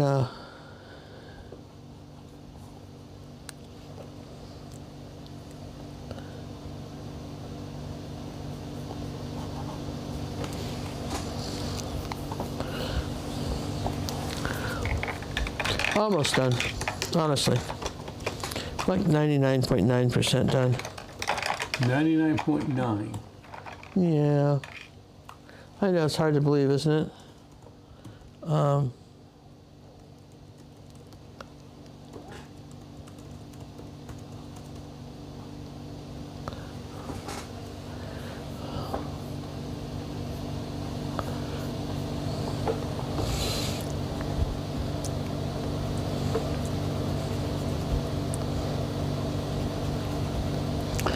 Just getting all these greens. There's a lot of greens in this. People don't appreciate it. A lot of greens in here. And did you use any green paint? Just a phthalo green that I'd mixed with other stuff.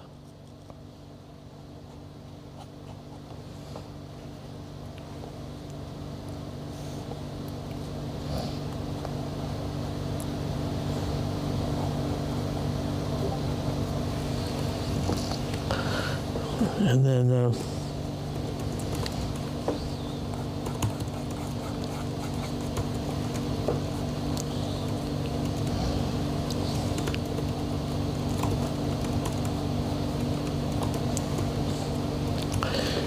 want to get a little bit more of this blue color.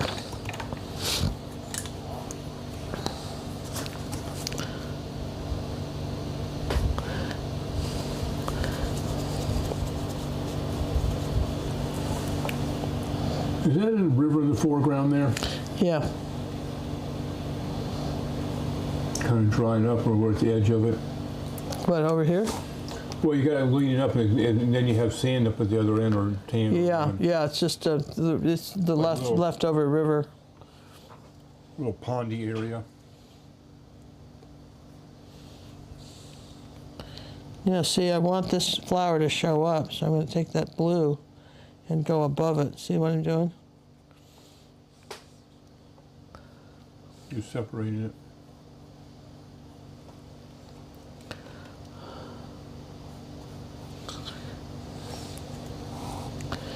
And then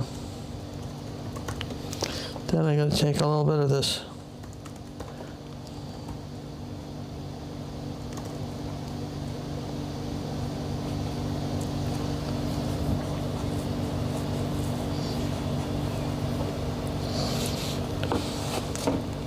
I need one more little red spot up here.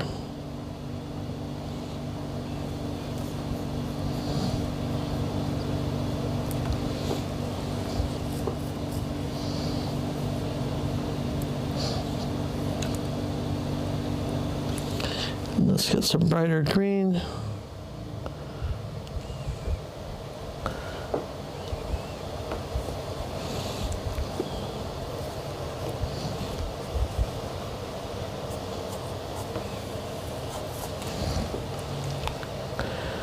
And a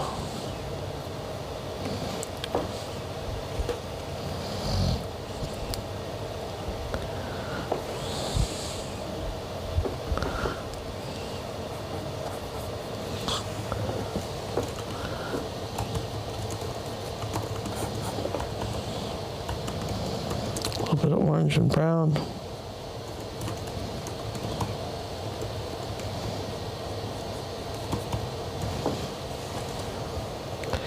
Yeah, it's a different way to paint water, isn't it? Because normally you would go across to indicate there was some sort of water, and there's not a lot of brush strokes doing that. Just a little bit.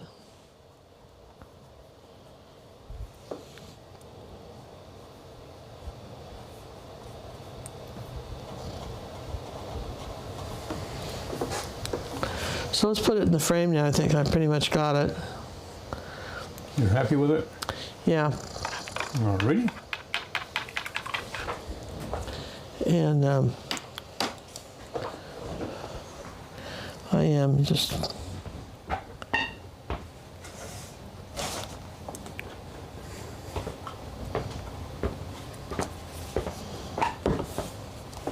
there we go. There, just move all that. I don't know where I'm moving it to here.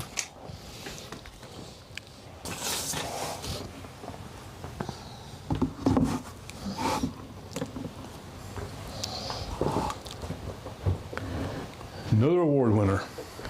Nice, huh? That came out, huh? Pretty much what I gave you. What we came up with.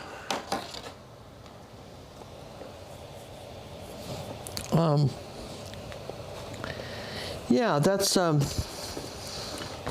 just little finishing touches, but that's, again, this is a very different type of, the nice thing about it is that, if you look at, say, a wonderful painter like, say, Bob Ross, who was marvelous, guy was great, but he taught you to paint like Bob Ross. And what I try to do is teach you to paint. And whether you want to go off the reservation and do your own thing, understand what you have to do and why you want to do it before you go do it, right?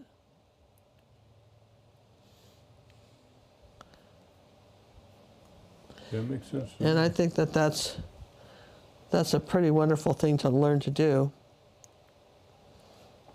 myself.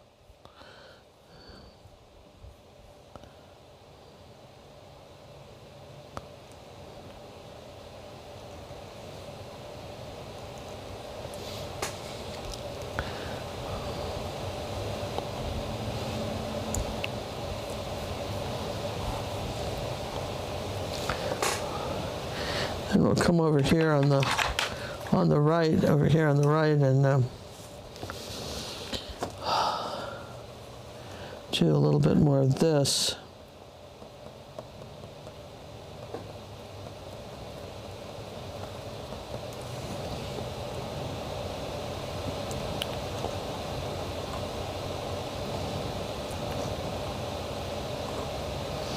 There we go. Yes and yes.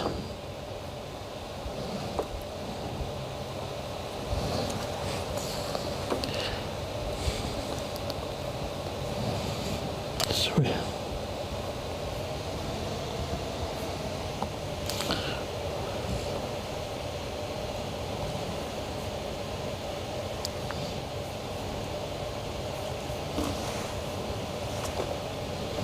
I could use a brush for this, but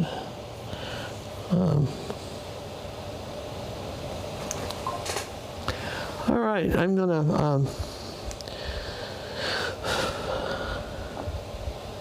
just finish this off.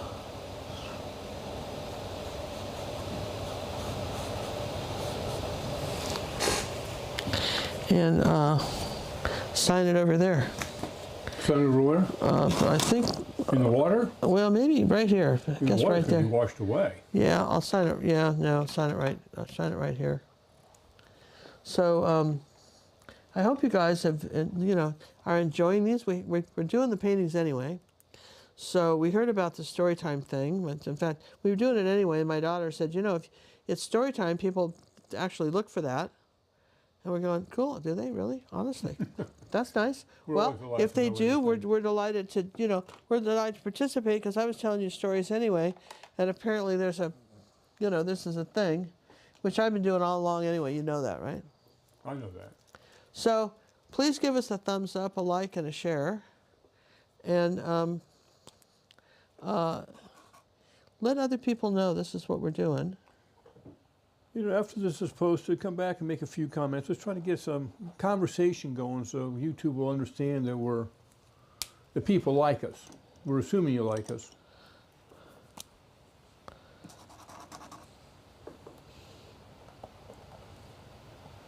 Oh, last touches before the red slash. Now it's done. Yeah. No more touching.